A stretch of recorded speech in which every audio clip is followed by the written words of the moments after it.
Hello everybody. I hope you all are fine. Let us have our physics class. In last class I have discussed laws of motion chapter. Certain topics we have done. कुछ topic ਆਪਾਂ ਬੇਟਾ ਕਰ ਲਏ ਸੀ। ਪਿਛਲਾ ਕੰਮ ਯਾਦ ਹੈ ਜੋ ਪੜਿਆ ਸੀ ਆਪਾਂ। ਦੇਖੋ ਇਹਦੇ ਚ ਆਪਾਂ ਇੱਥੋਂ ਸਟਾਰਟ ਕੀਤਾ ਸੀ external force that is needed to make a stationary body move ਜਾਂ ਫਿਰ to stop a moving body है ना। ਉਹਦੇ ਲਈ ਆਪਾਂ ਨੂੰ external force ਲਗਾਉਣੀ ਪੈਂਦੀ ਹੈ। ਇਹ ਚੀਜ਼ਾਂ ਆਪਾਂ ਕਰ ਚੁੱਕੇ ਹਾਂ। ਲਾਸਟ ਤੁਸੀਂ ਵੀਡੀਓ ਦੇਖ ਸਕਦੇ ਹੋ ਜੇ ਤੁਸੀਂ ਅਜੇ ਤੱਕ ਨਹੀਂ ਪੜਿਆ। ਠੀਕ ਹੈ, ਇਹ ਸਾਰੇ ਟੌਪਿਕਸ ਆਪਾਂ ਕੀਤੇ ਹੋਏ ਆ। ਆਪਣੇ ਕੋਲ ਫਿਰ ਫੋਰਸਿਸ ਦੀਆਂ ਟਾਈਪ ਸੀ contact and non contact forces. This we have also done. ਠੀਕ ਹੈ, ਕੰਟੈਕਟ ਨਾਨ ਕੰਟੈਕਟ ਫੋਰਸਿਸ ਹੁੰਦੀਆਂ। ਨਾਨ ਕੰਟੈਕਟ ਜਿਵੇਂ ਮੈਗਨੈਟਿਕ ਫੋਰਸ ਹੈ ਨਾ, ਤੇ ਆਪਣੇ ਕੋਲ ਗ੍ਰੈਵਿਟੇਸ਼ਨਲ ਫੋਰਸ ਹੈ, ਇਲੈਕਟ੍ਰੋਸਟੈਟਿਕ ਫੋਰਸ ਹੁੰਦੀ ਹੈ। ਤਾਂ ਇਹ ਆਪਣੇ ਕੋਲ ਨਾਨ ਕੰਟੈਕਟ ਫੋਰਸਿਸ ਹੈ।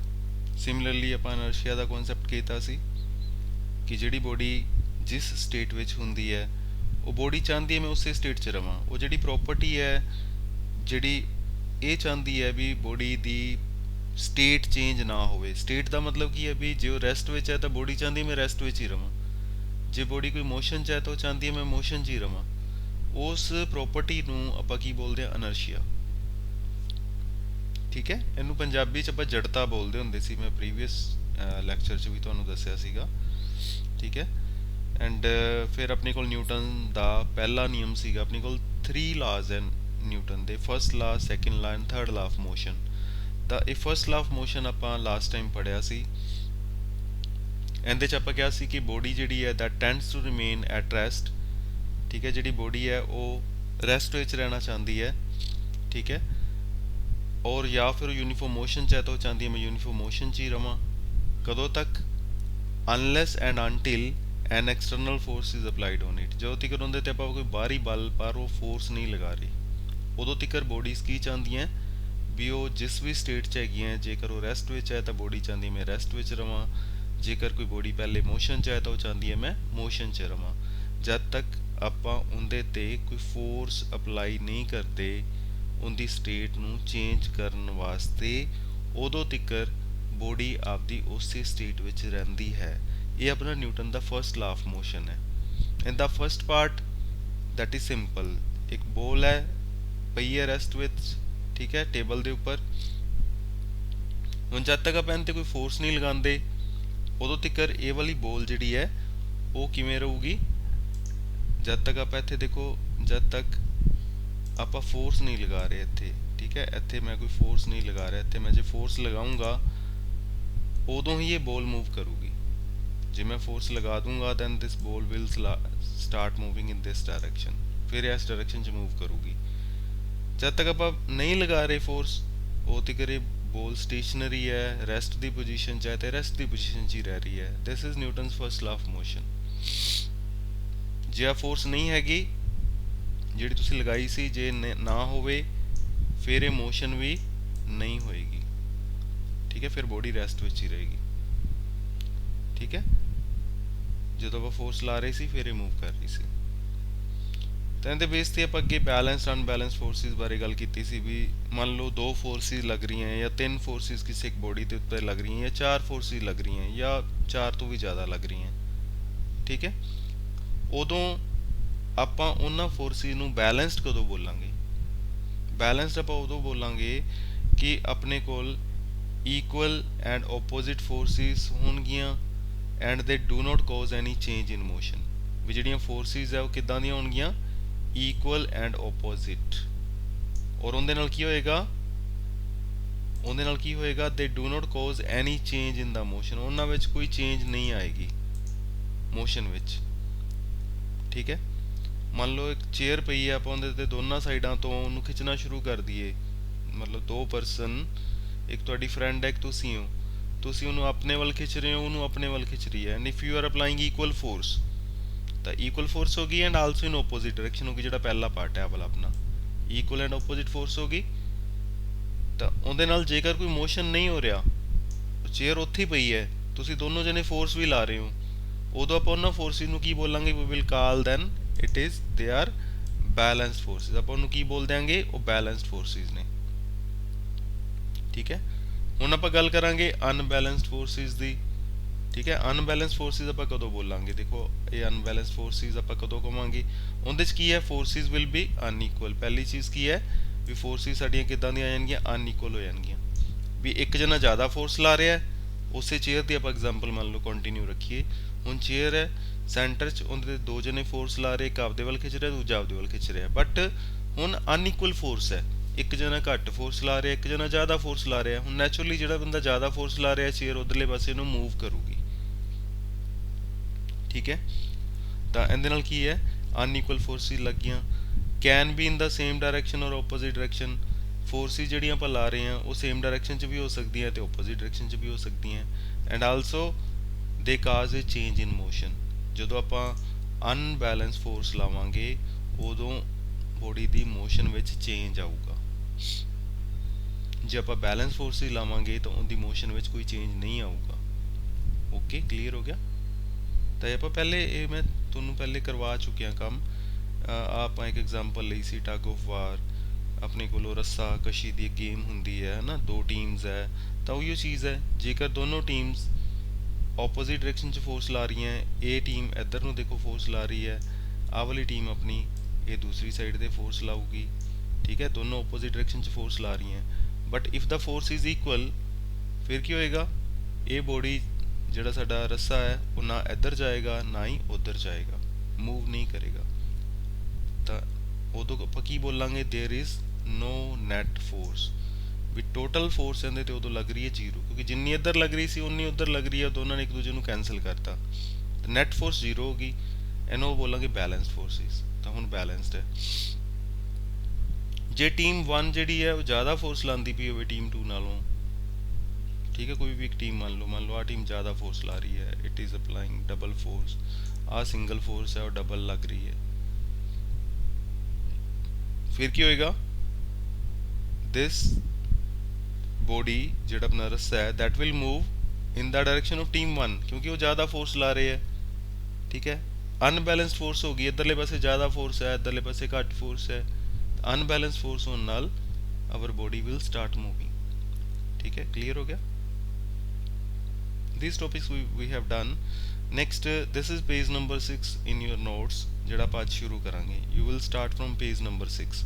ਠੀਕ ਹੈ, ਉੱਪਰ ਟੌਪ ਤੇ ਤੁਹਾਡੇ ਕੋਲ ਇੱਥੇ ਹੈਗਾ 6 ਨੰਬਰ, ਤੁਸੀਂ ਇੱਥੋਂ ਸਿਲੈਕਟ ਵੀ ਕਰ ਸਕਦੇ ਹੋ, ਜਾਂ ਇੱਥੋਂ ਆ ਜਿਹੜੇ ਬਣੇ ਹੁੰਦੇ ਆ ਨਾ ਅਪ ਡਾਊਨ ਐਰੋਸ, ਇਹਦੇ ਨਾਲ ਆਪਾਂ ਕਰਕੇ, ਜਿਵੇਂ ਇਹ 7 ਨੰਬਰ ਪੇਜ ਆ ਗਿਆ, ਇੱਥੋਂ ਆਪਾਂ ਕਲਿੱਕ ਕੀਤਾ 6 ਨੰਬਰ ਪੇਜ ਆ ਗਿਆ। ਠੀਕ ਹੈ, ਜਾਂ ਇੱਥੇ ਆਪਾਂ ਫਿਲ ਕਰ ਸਕਦੇ ਹਾਂ। ਸਪੋਜ਼ ਕਰੋ ਇੱਥੇ ਮੈਂ ਫਿਲ ਕਰਦੇ ਹਾਂ 12। ਠੀਕ ਹੈ, ਸਪੋਜ਼ 12 ਫਿਲ ਕੀਤਾ, ਐਂਟਰ ਕੀਤਾ ਤੇ 12 ਨੰਬਰ ਪੇਜ ਆ ਗਿਆ।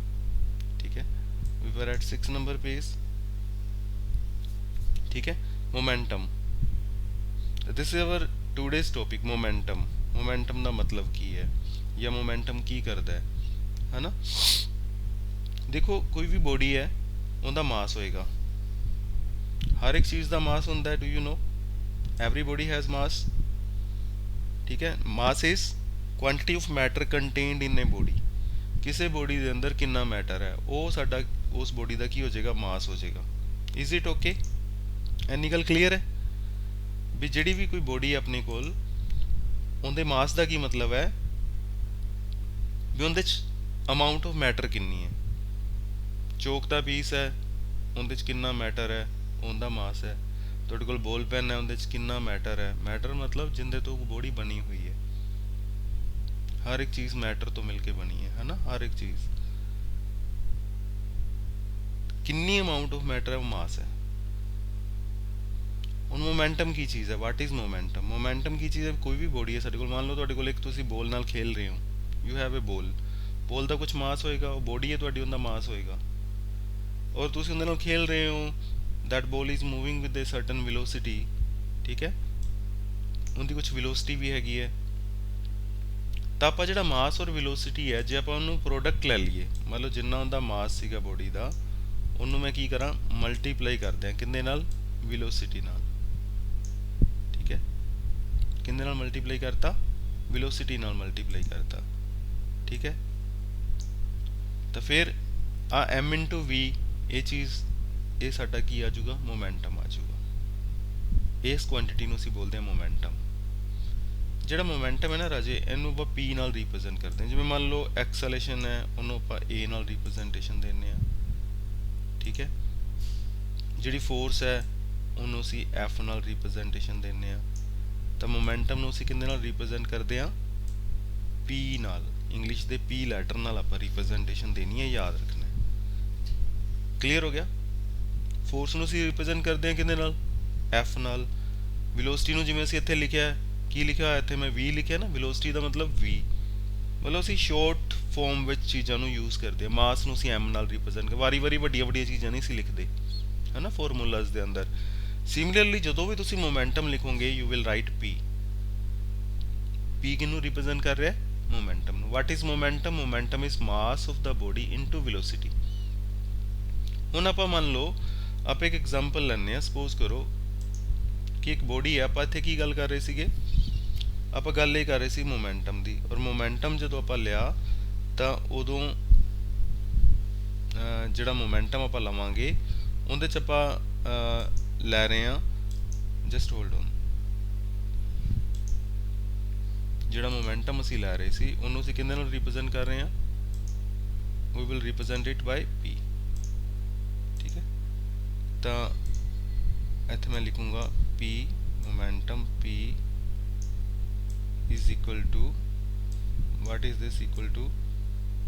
mass into दूसरी चीज की है velocity। ये मोमेंटम आ गया। ਹੁਣ ਸਪੋਜ਼ ਕਰੋ ਕਿਸੇ ਬੋਡੀ ਦਾ ਮਾਸ ਕਿੰਨਾ ਹੈ? let us suppose its mass is 5 kg, kilogram, ठीक है। and body is moving with a velocity of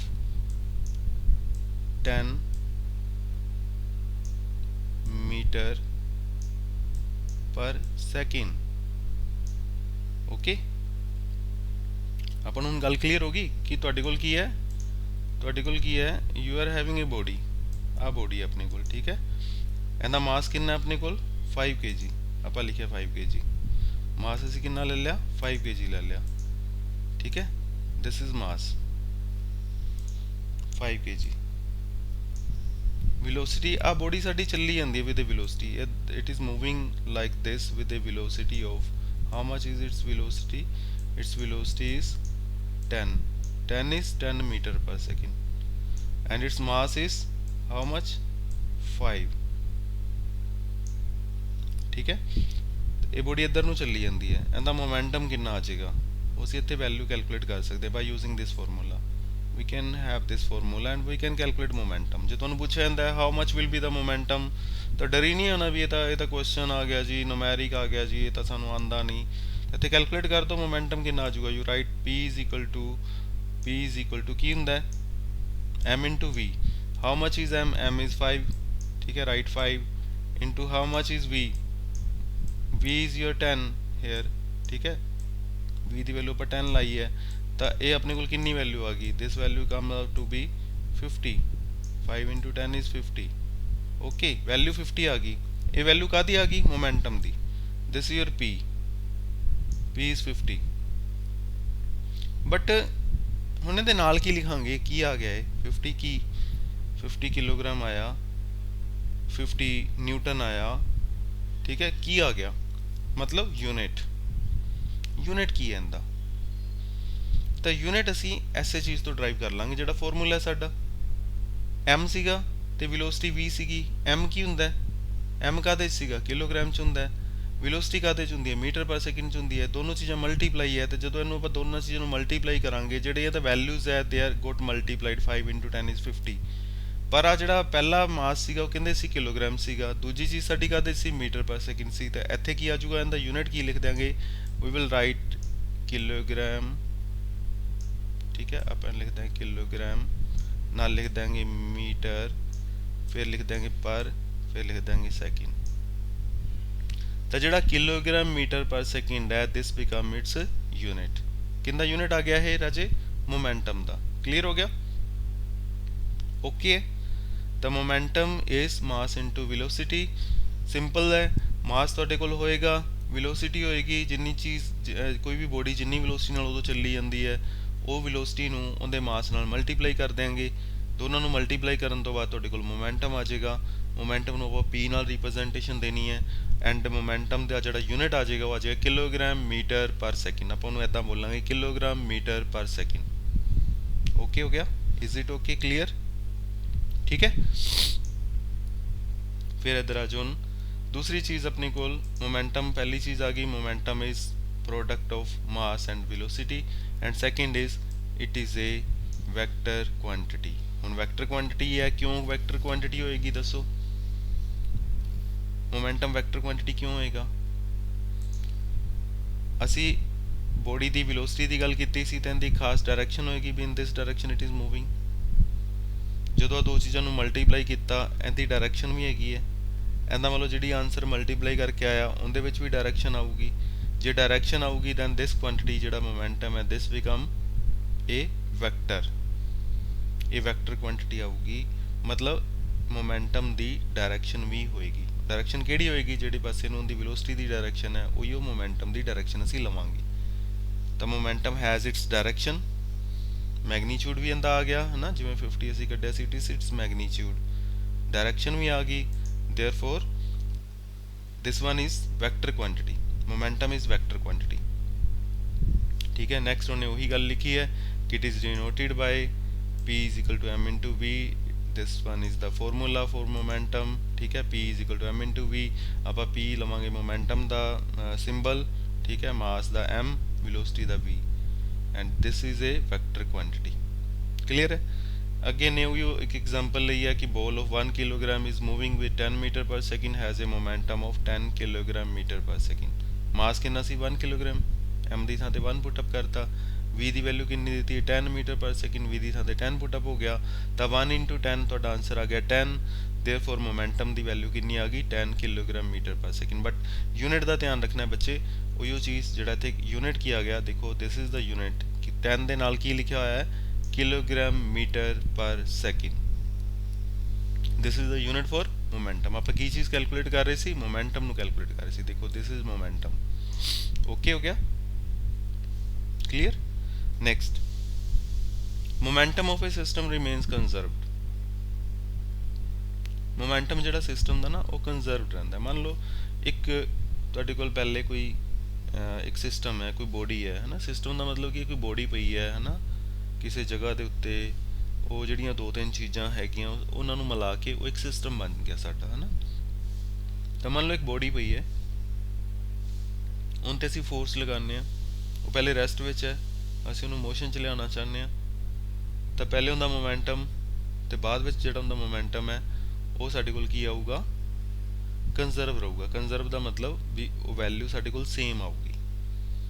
momentum मान लो एक बॉडी पहले चली जाती है ना, मैं तुम्हें इत्थे एक एग्जांपल लैके दिखाना।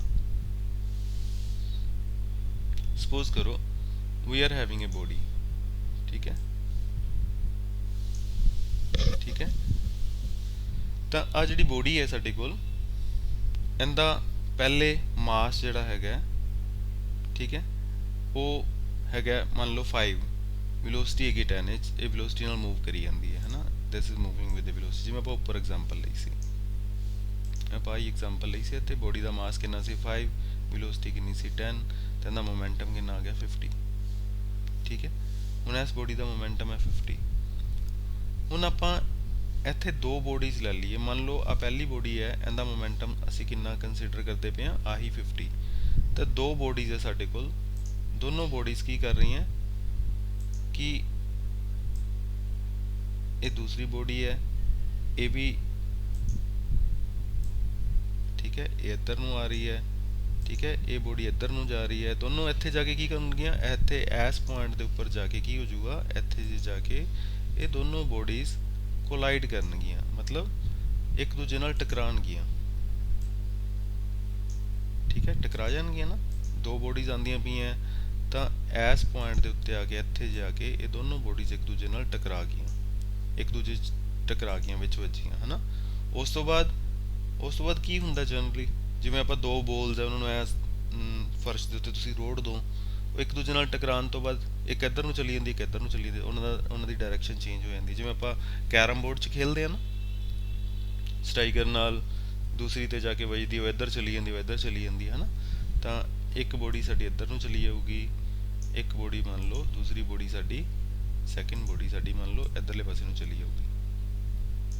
ਠੀਕ ਹੈ, ਇਹਦਾ ਮੋਮੈਂਟਮ ਪਹਿਲੇ ਅਸੀਂ ਕਿੰਨਾ ਕੰਸੀਡਰ ਕਰ ਲਿਆ, ਕੋਲਾਈਡ ਹੋਣ ਤੋਂ ਪਹਿਲੇ 50, ਕਿਉਂਕਿ ਇਹਦਾ ਅਸੀਂ ਮਾਸ, ਇਹ ਪਹਿਲੀ ਬੋਡੀ ਅਸੀਂ ਆ ਹੀ ਲੈਣੇ ਪਏ ਹਾਂ। ਪਹਿਲੀ ਬੋਡੀ ਜਿਵੇਂ ਅਸੀਂ ਲਿਆ ਸੀ, ਮਾਸ ਕਿੰਨਾ ਸੀ 5, ਵੈਲੋਸਿਟੀ ਕਿੰਨੀ ਸੀ 10, ਮੋਮੈਂਟਮ ਕਿੰਨਾ ਆ ਗਿਆ 50।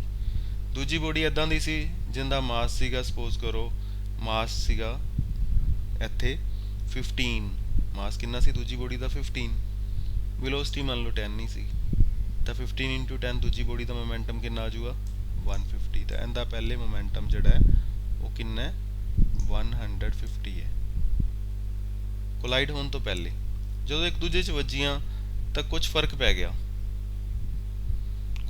ਗਿਆ, ਟੋਟਲ ਮੋਮੈਂਟਮ ਇੱਥੇ ਕਿੰਨਾ ਹੋ ਗਿਆ ਪਹਿਲੇ ਕੋਲਾਈਡ ਹੋਣ ਤੋਂ, ਦੋਨਾਂ ਬੋਡੀਜ਼ ਦਾ ਟੋਟਲ ਸਿਸਟਮ, ਇਹਨੂੰ ਆਪਾਂ ਸਿਸਟਮ ਬੋਲਾਂਗੇ, ਦੋ ਬੋਡੀਜ਼ ਹੈ ਸਿਸਟਮ ਹੋ ਗਿਆ, ਦੋਨਾਂ ਦਾ ਟੋਟਲ ਮੋਮੈਂਟਮ ਕਿੰਨਾ ਹੋ ਗਿਆ ਇੱਥੇ ਸਾਡੇ ਕੋਲ 200, ਮਤਲਬ 150 ਇੱਕ ਦਾ ਮੋਮੈਂਟਮ ਹੈ, 50 ਇੱਕ ਦਾ ਮੋਮੈਂਟਮ ਹੈ, ਦੋਨਾਂ ਦਾ ਮੋਮੈਂਟਮ ਟੋਟਲ ਕਿੰਨਾ ਹੋ ਗਿਆ ਸਾਡੇ ਕੋਲ 200।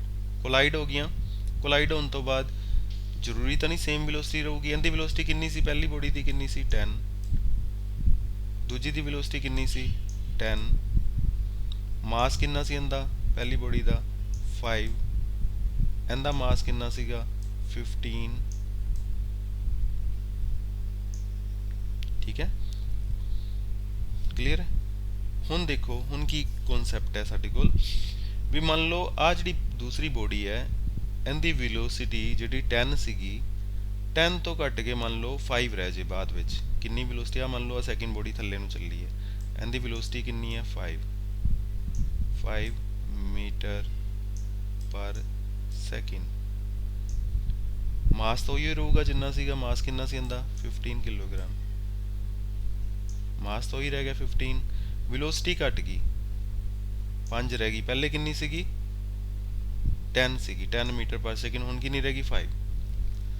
ਤਾਂ ਹੁਣ ਜਿਹੜੀ ਦੂਸਰੀ ਬੋਡੀ ਆ ਵਾਲੀ, ਜਿਹੜੀ ਆਪਾਂ ਥਰਡੀ ਬੋਡੀ ਦੀ ਗੱਲ ਕਰ ਰਹੇ ਹਾਂ, ਜਿੰਦਾ ਪਹਿਲੇ ਮੋਮੈਂਟਮ ਕਿੰਨਾ ਆਂਦਾ ਸੀ ਰਾਜੇ 15 ਇੰਟੂ 10, 15 ਮਾਸ, ਵੈਲੋਸਿਟੀ ਵਾਸ 10, 150 ਮੋਮੈਂਟਮ ਆਂਦਾ ਸੀ। ਹੁਣ ਕਿੰਨਾ ਆ ਗਿਆ 15 ਇੰਟੂ 5, ਕਿੰਨਾ ਆ ਗਿਆ ਮੋਮੈਂਟਮ, ਕਿੰਨਾ ਆ ਗਿਆ 75। ਇਹਦਾ ਮੋਮੈਂਟਮ ਘਟ ਗਿਆ ਪਹਿਲੇ ਨਾਲੋਂ, 150 ਸੀਗਾ ਪਹਿਲੇ, ਕਿੰਨਾ ਸੀ 150 ਸੀ, ਹੁਣ ਕਿੰਨਾ ਰਹਿ ਗਿਆ 75, ਰਿਡਿਊਸ ਹੋ ਗਿਆ। ਆਪਣਾ ਮੋਮੈਂਟਮ ਕੰਜ਼ਰਵ ਕਹਿਣ ਦਾ ਕੀ ਮਤਲਬ ਸੀਗਾ, ਕਿ ਮੋਮੈਂਟਮ ਰਿਮੇਨ ਕੰਜ਼ਰਵ, ਉਹਦਾ ਮਤਲਬ ਸੀਗਾ ਵੀ ਟੋਟਲ ਮੋਮੈਂਟਮ ਤੁਹਾਡਾ ਸਿਸਟਮ ਦਾ ਸੇਮ ਰਹਿਣਾ ਚਾਹੀਦਾ ਹੈ। ਮਤਲਬ ਹੁਣ ਵੀ ਜਦੋਂ ਦੋਨੋਂ ਬੋਡੀਜ਼ ਕੋਲਾਈਡ ਕਰ ਗਈਆਂ, ਉਸ ਤੋਂ ਬਾਅਦ ਵੀ ਦੋਨਾਂ ਦਾ ਮੋਮੈਂਟਮ ਕਿੰਨਾ ਰਹਿਣਾ ਚਾਹੀਦਾ ਜਿੰਨਾ ਪਹਿਲੇ ਸੀਗਾ, ਪਹਿਲੇ ਕਿੰਨਾ ਸੀ 200, ਹੁਣ ਇੱਥੇ ਬਾਅਦ ਵਿੱਚ ਵੀ ਟੋਟਲ ਮੋਮੈਂਟਮ ਤੁਹਾਡਾ 200 ਹੀ ਆਣਾ ਚਾਹੀਦਾ ਹੈ। That means momentum is conserved. ਹੁਣ ਜੇ ਦੂਸਰੀ ਬੋਡੀ ਦਾ ਮੋਮੈਂਟਮ ਘਟ ਕੇ 75 ਹੋ ਗਿਆ, ਇਹਦਾ ਮਤਲਬ ਪਹਿਲੀ ਬੋਡੀ ਦਾ ਸਾਡਾ ਮੋਮੈਂਟਮ ਵੱਧ ਗਿਆ ਹੋਣਾ। ਠੀਕ ਹੈ, ਕਿੰਨਾ ਵੱਧ ਜੂਗਾ, ਉਹਦੀ ਵੈਲੋਸਿਟੀ ਕਿੰਨੀ ਹੋ ਜੂਗੀ, ਉਹ ਅਸੀਂ ਕੈਲਕੂਲੇਟ ਕਰ ਸਕਦੇ ਹਾਂ। ਮਾਸ ਇਹਦਾ ਕਿੰਨਾ ਰਹਿਣਾ, ਮਾਸ ਤਾਂ ਬੇਟਾ ਉਹੀ ਰਹਿਣਾ, ਕਿੰਨਾ ਸੀਗਾ 5 ਸੀਗਾ ਤਾਂ ਮਾਸ 5 ਆ ਗਿਆ, ਵੈਲੋਸਿਟੀ ਕਿੰਨੀ ਆ ਗਈ, ਇਹਦਾ ਮਾਸ ਹੋ ਗਿਆ ਠੀਕ ਹੈ 5, ਵੈਲੋਸਿਟੀ ਕਿੰਨੀ ਆ ਗਈ ਇਸ ਬੋਡੀ ਦੀ, ਹੁਣ ਪਹਿਲੇ ਕਿੰਨੀ ਸੀਗੀ ਸਾਡੇ ਕੋਲ, ਪਹਿਲੇ ਵੈਲੋਸਿਟੀ ਕਿੰਨੀ ਸੀ, ਆਪਾਂ ਕਿੰਨੀ ਕੰਸੀਡਰ ਕੀਤੀ ਸੀ 10, ਦਿਸ ਵਾਸ ਇਟਸ ਵੈਲੋਸਿਟੀ। ਠੀਕ ਹੈ 10 ਸੀਗੀ, 5 into 10 50 ਆ ਗਿਆ ਸੀ ਮੋਮੈਂਟਮ, ਪਹਿਲੇ ਮੋਮੈਂਟਮ 50 ਸੀਗਾ, ਇਹਦਾ 150 ਸੀਗਾ, ਟੋਟਲ 200 ਸੀ, ਹੁਣ ਇਹਦਾ 75 ਹੈ ਘਟ ਗਿਆ, ਟੋਟਲ 200 ਹੀ ਆਣਾ ਚਾਹੀਦਾ। ਇਹਦਾ ਮਤਲਬ ਇੱਥੇ ਮੋਮੈਂਟਮ ਤੁਹਾਡੇ ਕੋਲ ਕਿੰਨਾ ਆਣਾ ਚਾਹੀਦਾ 125 ਆਣਾ ਚਾਹੀਦਾ, ਤਾਂ ਜਾ ਕੇ ਦੋਨਾਂ ਦਾ ਸਮ 200 ਆਊਗਾ। 125 ਮੋਮੈਂਟਮ ਕਿਵੇਂ ਬਣੂਗਾ, ਮਾਸ ਸਾਡੇ ਕੋਲ 5 ਹੈ ਤਾਂ ਵੈਲੋਸਿਟੀ ਕਿੰਨੀ ਹੋ ਜੇ, 125 ਬਣਾਉਣਾ ਹੈ ਤਾਂ ਵੈਲੋਸਿਟੀ ਕਿੰਨੀ ਲਗਾਵਾਂਗੇ ਅਸੀਂ, 125 ਨੂੰ ਅਸੀਂ 5 ਨਾਲ ਕੀ ਕਰਾਂਗੇ ਡਿਵਾਈਡ ਕਰ ਦਾਂਗੇ। ਠੀਕ ਹੈ, ਤਾਂ ਵੈਲੋਸਿਟੀ ਇੱਥੇ ਕਿੰਨੀ ਆ ਜੂਗੀ ਸਾਡੇ ਕੋਲ 25, ਵੈਲੋਸਿਟੀ ਕਿੰਨੀ ਆ ਗਈ 25। ਜੇ ਹੁਣ 5 into 25 ਕਰੋਗੇ ਤੁਹਾਡਾ ਮੋਮੈਂਟਮ ਕਿੰਨਾ ਆ ਜੂਗਾ 125। this is momentum of first body, this is momentum of second body, and total momentum again this will remain 200 only. Is this thing okay now? ਤੁਹਾਨੂੰ ਗੱਲ ਸਮਝ ਆ ਗਈ?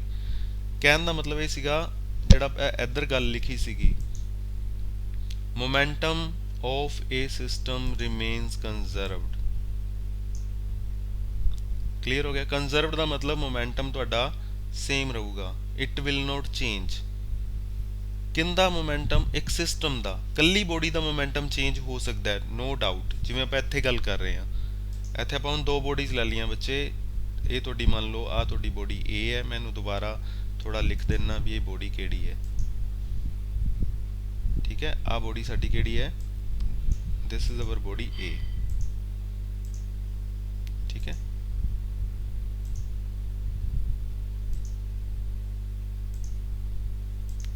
ਜਿਹੜੀ ਪਹਿਲੀ ਬੋਡੀ ਹੈ ਇਹ ਸਾਡੀ ਕਿਹੜੀ ਹੈ? This is our body A। ਠੀਕ ਹੈ, this is our body A and the second body, ਆਹ ਵਾਲੀ ਬੋਡੀ ਸਾਡੀ ਕਿਹੜੀ ਹੈ? ਇਹ ਸਾਡੀ ਹੈਗੀ ਬੋਡੀ B। ਆ ਸਾਡੀ ਕਿਹੜੀ ਸੀਗੀ? Body A। ਜਿਹੜੀ ਆਹ ਬੋਡੀ ਗਈ ਹੈ ਇਹ ਸਾਡੀ ਕਿਹੜੀ ਹੈ? A। ਜਿਹੜੀ ਆਹ ਵਾਲੀ ਬੋਡੀ ਗਈ ਹੈ ਥੱਲੇ ਨੂੰ, ਇਹ ਸਾਡੀ ਬੋਡੀ ਕਿਹੜੀ ਹੈ? B। ਹੁਣ ਬੋਡੀ B ਦਾ ਮੋਮੈਂਟਮ ਪਹਿਲੇ ਕਿੰਨਾ ਸੀਗਾ? 150 ਸੀਗਾ। ਬੋਡੀ B ਦਾ ਮੋਮੈਂਟਮ ਪਹਿਲੇ ਕਿੰਨਾ ਸੀਗਾ? 150 ਸੀਗਾ। ਠੀਕ ਹੈ, ਬੋਡੀ B ਦਾ ਮੋਮੈਂਟਮ ਅਸੀਂ ਆ ਲਿਖਿਆ ਸੀ 150। ਉਹ ਕਿੰਨਾ ਹੋ ਗਿਆ ਸੀ ਹੁਣ ਇੱਥੇ? 75 ਹੋ ਗਿਆ ਸੀ। ਇੱਕ ਬੋਡੀ ਦੀ ਗੱਲ ਕਰੀਏ ਤਾਂ ਉਹ ਮੋਮੈਂਟਮ ਚੇਂਜ ਹੋ ਸਕਦਾ ਹੈ, ਨੋ ਡਾਊਟ ਹੈ। B ਬੋਡੀ ਦਾ ਮੋਮੈਂਟਮ 150 ਸੀਗਾ, ਕਿੰਨਾ ਹੋ ਗਿਆ? 75 ਹੋ ਗਿਆ। ਇੱਥੇ ਜਿਹੜੀ ਗੱਲ ਲਿਖੀ ਸੀ ਉਹ ਲਿਖਿਆ ਸੀ ਅਸੀਂ momentum of a system remains conserved. ਇੱਥੇ ਇੱਕ ਬੋਡੀ ਦਾ ਨਹੀਂ ਲਿਖਿਆ ਵੀ ਇੱਕ ਬੋਡੀ ਦਾ ਮੋਮੈਂਟਮ ਹੀ ਕੰਜ਼ਰਵ ਰਹੂਗਾ, ਇਦਾਂ ਨਹੀਂ ਲਿਖਿਆ ਹੋਇਆ। ਕੀ ਲਿਖਿਆ ਹੋਇਆ ਹੈ? ਪੂਰੇ ਸਿਸਟਮ ਦਾ ਮੋਮੈਂਟਮ ਕੰਜ਼ਰਵ ਰਹੂਗਾ। ਮਤਲਬ ਪੂਰੇ ਸਿਸਟਮ ਦਾ ਮੋਮੈਂਟਮ ਜਿੰਨਾ ਪਹਿਲੇ ਸੀਗਾ ਬਾਅਦ ਵਿੱਚ ਵੀ ਉਨਾ ਹੀ ਹੋਏਗਾ। ਮੰਨ ਲਓ ਦੋ ਬੋਡੀਜ਼ ਕੋਲਾਈਡ ਕਰਦੀਆਂ ਪਈਆਂ ਤਾਂ ਜਿੰਨਾ ਉਹਨਾਂ ਦਾ ਪਹਿਲੇ ਮੋਮੈਂਟਮ ਸੀ ਬੱਚੇ, ਬਾਅਦ ਵਿੱਚ ਵੀ ਟੋਟਲ ਮੋਮੈਂਟਮ ਤੁਹਾਡਾ ਉਨਾ ਹੀ ਰਹੇਗਾ। Is this thing okay? Clear ਹੋ ਗਿਆ? ਠੀਕ ਹੈ, ਤਾਂ ਉਹੀ ਚੀਜ਼ ਅਸੀਂ ਇੱਥੇ ਗੱਲ ਕੀਤੀ ਸੀ ਵੀ ਪਹਿਲੇ ਮੋਮੈਂਟਮ ਕਿੰਨਾ ਸੀ? 200। ਬਾਅਦ ਵਿੱਚ ਵੀ ਟੋਟਲ ਮੋਮੈਂਟਮ ਕਿੰਨਾ ਹੈ ਪੂਰੇ ਸਿਸਟਮ ਦਾ? 200। ਸਿਸਟਮ ਮਤਲਬ both the bodies A and B ਦੋਨਾਂ ਨੂੰ ਮਿਲਾ ਕੇ ਸਿਸਟਮ ਬਣਿਆ ਸਾਡਾ। I hope this thing is now clear. ਵੀ ਗੱਲ ਕਲੀਅਰ ਹੋ ਗਈ ਹੈ ਵੀ ਮੋਮੈਂਟਮ ਜਿਹੜਾ ਹੈ ਇੱਕ ਸਿਸਟਮ ਦਾ ਉਹ ਕੀ ਹੁੰਦਾ ਹੈ? ਕੰਜ਼ਰਵ ਹੁੰਦਾ ਹੈ। ਠੀਕ ਹੈ, ਤਾਂ greater force is required to set heavier body in motion. ਜੇਕਰ ਸਾਡੀ ਕੋਈ ਬੋਡੀ ਹੈਵੀ ਹੈ ਤਾਂ ਉਹਨੂੰ ਮੋਸ਼ਨ 'ਚ ਲਿਆਉਣ ਵਾਸਤੇ ਸਾਨੂੰ ਜ਼ਿਆਦਾ ਫੋਰਸ ਲਾਣੀ ਪੈਂਦੀ ਹੈ। ਸਿਮਿਲਰਲੀ ਜੇਕਰ ਕੋਈ ਬੋਡੀ ਸਾਡੀ ਹੈਵੀ ਹੈ ਔਰ ਉਹ ਪਹਿਲੇ ਮੋਸ਼ਨ 'ਚ ਹੈ ਤਾਂ ਅਸੀਂ ਉਹਨੂੰ ਰੋਕਣਾ ਚਾਹੁੰਦੇ ਹਾਂ, ਸਟੋਪ ਕਰਨਾ ਚਾਹੁੰਦੇ ਹਾਂ, ਤਾਂ ਸਾਨੂੰ ਉਦੋਂ ਵੀ ਜ਼ਿਆਦਾ ਫੋਰਸ ਲਾਣੀ ਪੈਂਦੀ ਹੈ ਉਹਨੂੰ ਰੋਕਣ ਵਾਸਤੇ। ਜੇਕਰ ਬੋਡੀ ਹਲਕੀ ਜੀ ਹੈ ਤਾਂ ਸਾਨੂੰ ਘੱਟ ਫੋਰਸ ਲਾਣੀ ਪੈਂਦੀ ਹੈ। ਜਿਵੇਂ ਆ ਬੋਲ ਦੀ ਐਗਜ਼ਾਮਪਲ ਲਈ ਹੈ, ਅਸੀਂ ਇਹਨੂੰ ਪਹਿਲੇ ਸਟੇਸ਼ਨਰੀ ਹੈ, ਰੈਸਟ ਵਿੱਚ ਹੈ, ਅਸੀਂ ਇਹਨੂੰ ਮੋਸ਼ਨ 'ਚ ਲਿਆਉਣਾ ਚਾਹੁੰਦੇ ਹਾਂ, ਸਾਨੂੰ ਲੈਸ ਫੋਰਸ ਲਾਣੀ ਪਊਗੀ, ਘੱਟ ਫੋਰਸ ਨਾਲ ਹੀ ਕੰਮ ਚੱਲ ਜੂਗਾ। ਥੋੜੀ ਜਿਹੀ ਫੋਰਸ ਲਾਵਾਂਗੇ, ਲੈਸ ਫੋਰਸ, ਠੀਕ ਹੈ, ਤਾਂ ਇਹ ਬੋਡੀ ਸਾਡੀ ਮੋਸ਼ਨ 'ਚ ਆ ਜੂਗੀ। ਜਦੋਂ ਕਿ ਮੰਨ ਲਓ ਆ ਦੀਵਾਰ ਹੈ, ਇਹਨੂੰ ਅਸੀਂ ਮੋਸ਼ਨ 'ਚ ਲਿਆਉਣਾ ਚਾਹੁੰਦੇ ਹਾਂ ਤਾਂ ਇਹ ਥੋੜੀ ਫੋਰਸ ਨਾਲ ਮੋਸ਼ਨ 'ਚ ਨਹੀਂ ਆਏਗੀ, ਸਾਨੂੰ ਬਹੁਤ ਜ਼ਿਆਦਾ ਫੋਰਸ ਲਾਣੀ ਪਏਗੀ, ਫਿਰ ਅਸੀਂ ਇਹਨੂੰ ਮੋਸ਼ਨ ਵਿੱਚ ਲਿਆ ਸਕਦੇ ਹਾਂ, ਫਿਰ ਅਸੀਂ ਇਹਨੂੰ ਮੂਵ ਕਰਵਾ ਸਕਦੇ ਹਾਂ। ਜਾਂ ਕੋਈ ਹੈਵੀ ਬੋਡੀ ਹੈ, ਕੋਈ ਸੰਦੂਕ ਪਿਆ ਤੁਹਾਡੇ ਘਰੇ, ਕੋਈ ਟਰੰਕ ਪਿਆ, ਜਾਂ ਕੋਈ ਅਲਮੀਰਾ ਪਈ ਹੈ, ਹੈ ਨਾ, ਕੋਈ ਬੈੱਡ ਪਿਆ ਹੈਵੀ, ਉਹਨੂੰ ਅਸੀਂ ਜ਼ਿਆਦਾ ਫੋਰਸ ਲਾਣੀ ਪਊਗੀ ਉਹਨੂੰ ਮੋਸ਼ਨ 'ਚ ਲਿਆਉਣ ਵਾਸਤੇ। ਕਲੀਅਰ ਹੈ? Is this thing okay? Now next chapter, next ਜੋ ਆਪਣਾ ਟੌਪਿਕ ਹੈ ਦੈਟ ਇਜ਼ ਨਿਊਟਨਸ ਸੈਕਿੰਡ ਲਾ। ਫਰਸਟ ਲਾ ਆਪਾਂ ਪੜ੍ਹ ਲਿਆ ਸੀ। ਨਾਓ ਦ ਸੈਕਿੰਡ ਲਾ। ਸੈਕਿੰਡ ਲਾ ਕੀ ਚੀਜ਼ ਹੈ? Newton second law of motion ਹੀ ਹੈ ਵੀ। ਤਿੰਨੋਂ ਲਾਜ਼ ਆਫ ਮੋਸ਼ਨ ਹੈ। ਜੇ ਆਪਾਂ ਨੂੰ ਪੁੱਛਿਆ ਜਾਂਦਾ how many laws of motion are there given by Newton, there are 3 laws of motion. First law of motion, second law and third law. ਤਾਂ this one is second law. what it states and what is the purpose of this law, ਇਹਦਾ ਦੱਸਣ ਦਾ ਜਾਂ ਕੀ ਮਤਲਬ ਹੈ ਇਸ ਲਾ ਨਾਲ, ਅਸੀਂ ਕੀ ਚੀਜ਼ ਪ੍ਰਾਪਤ ਕਰਾਂਗੇ, ਸਾਨੂੰ ਕੀ ਅੰਡਰਸਟੈਂਡਿੰਗ ਹੋਏਗੀ ਇਹਨੂੰ ਪੜ੍ਹਨ ਤੋਂ ਬਾਅਦ। ਠੀਕ ਹੈ, ਤਾਂ ਦੇਖੋ ਇਹਦੇ 'ਚ ਇੱਕ ਮੇਨ ਗੱਲ ਇਹ ਲਿਖੀ ਹੋਈ ਹੈ, the rate of change of momentum. ਇਹਨੂੰ ਸਮਝਦੇ ਹੋ? Rate of change of momentum. ਠੀਕ ਹੈ, ਇਹਦਾ ਕੀ ਮਤਲਬ ਹੈ? Rate of change of momentum ਦਾ ਮਤਲਬ, ਸਪੋਜ਼ ਕਰੋ ਆਪਾਂ ਇੱਦਾਂ ਸਪੋਜ਼ ਕਰਦੇ ਹਾਂ ਕਿਸੇ ਕੋਈ ਇੱਕ ਬੋਡੀ ਹੈ, ਕੋਈ ਸਾਡੀ ਇੱਕ ਬੋਡੀ ਹੈ, ਠੀਕ ਹੈ, ਇਹ ਕੁਝ ਵੈਲੋਸਿਟੀ ਨਾਲ ਮੂਵ ਕਰ ਰਹੀ ਹੈ।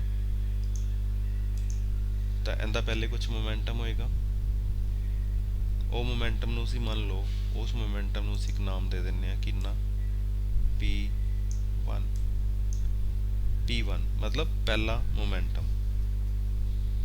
ਮੋਮੈਂਟਮ ਦਾ ਮਤਲਬ ਕੀ ਹੈ, ਇਹ ਤਾਂ ਕਲੀਅਰ ਹੈ ਨਾ। ਮੋਮੈਂਟਮ ਦਾ ਮਤਲਬ ਆ ਹੀ ਹੈ ਉੱਪਰ ਜਿਹੜਾ ਅਸੀਂ ਕੀਤਾ ਸੀ ਮਾਸ ਇਨਟੂ ਵੈਲੋਸਿਟੀ। ਇਸ ਬੋਡੀ ਦੀ ਕੁਝ ਵੈਲੋਸਿਟੀ ਹੋਏਗੀ, ਕੁਝ ਇਹਦਾ ਮਾਸ ਹੋਏਗਾ, ਉਸ ਮਾਸ ਨੂੰ ਵੈਲੋਸਿਟੀ ਨਾਲ ਮਲਟੀਪਲਾਈ ਕਰਤਾ, ਇਹਦਾ ਮੋਮੈਂਟਮ ਆ ਗਿਆ ਐਟ ਦਿਸ ਮੋਮੈਂਟ। ਹੁਣ ਇੰਨਾ ਮੋਮੈਂਟਮ ਹੈ। ਥੋੜੇ ਸਮੇਂ ਬਾਅਦ, ਕੁਝ ਟੀ ਟਾਈਮ ਤੋਂ ਬਾਅਦ, ਠੀਕ ਹੈ, ਇਹ ਸਾਡੀ ਬੋਡੀ ਸਾਡੀ ਮੂਵ ਕਰ ਰਹੀ ਹੈ ਵਿਦ ਵੈਲੋਸਿਟੀ, ਹੈ ਨਾ, ਇੱਧਰਲੇ ਪਾਸੇ ਨੂੰ ਜਾ ਰਹੀ ਹੈ। ਤਾਂ ਟੀ ਸਮੇਂ ਤੋਂ ਬਾਅਦ ਆਪਾਂ ਸਪੋਜ਼ ਕਰ ਲਈ ਬੋਡੀ ਸਾਡੀ ਇੱਥੇ ਪਹੁੰਚ ਗਈ, ਠੀਕ ਹੈ, ਇੱਥੇ ਪਹੁੰਚ ਗਈ। Again it has velocity, but ਮੰਨ ਲਓ ਵੈਲੋਸਿਟੀ ਹੁਣ ਚੇਂਜ ਹੋ ਗਈ ਪਹਿਲਾਂ ਨਾਲੋਂ। ਵੈਲੋਸਿਟੀ ਚੇਂਜ ਹੋ ਗਈ ਤਾਂ ਨੈਚੁਰਲੀ ਮੋਮੈਂਟਮ ਵੀ ਚੇਂਜ ਹੋ ਗਿਆ, ਕਿਉਂਕਿ ਮੋਮੈਂਟਮ ਕੀ ਹੈ, ਮਾਸ ਇਨਟੂ ਵੈਲੋਸਿਟੀ।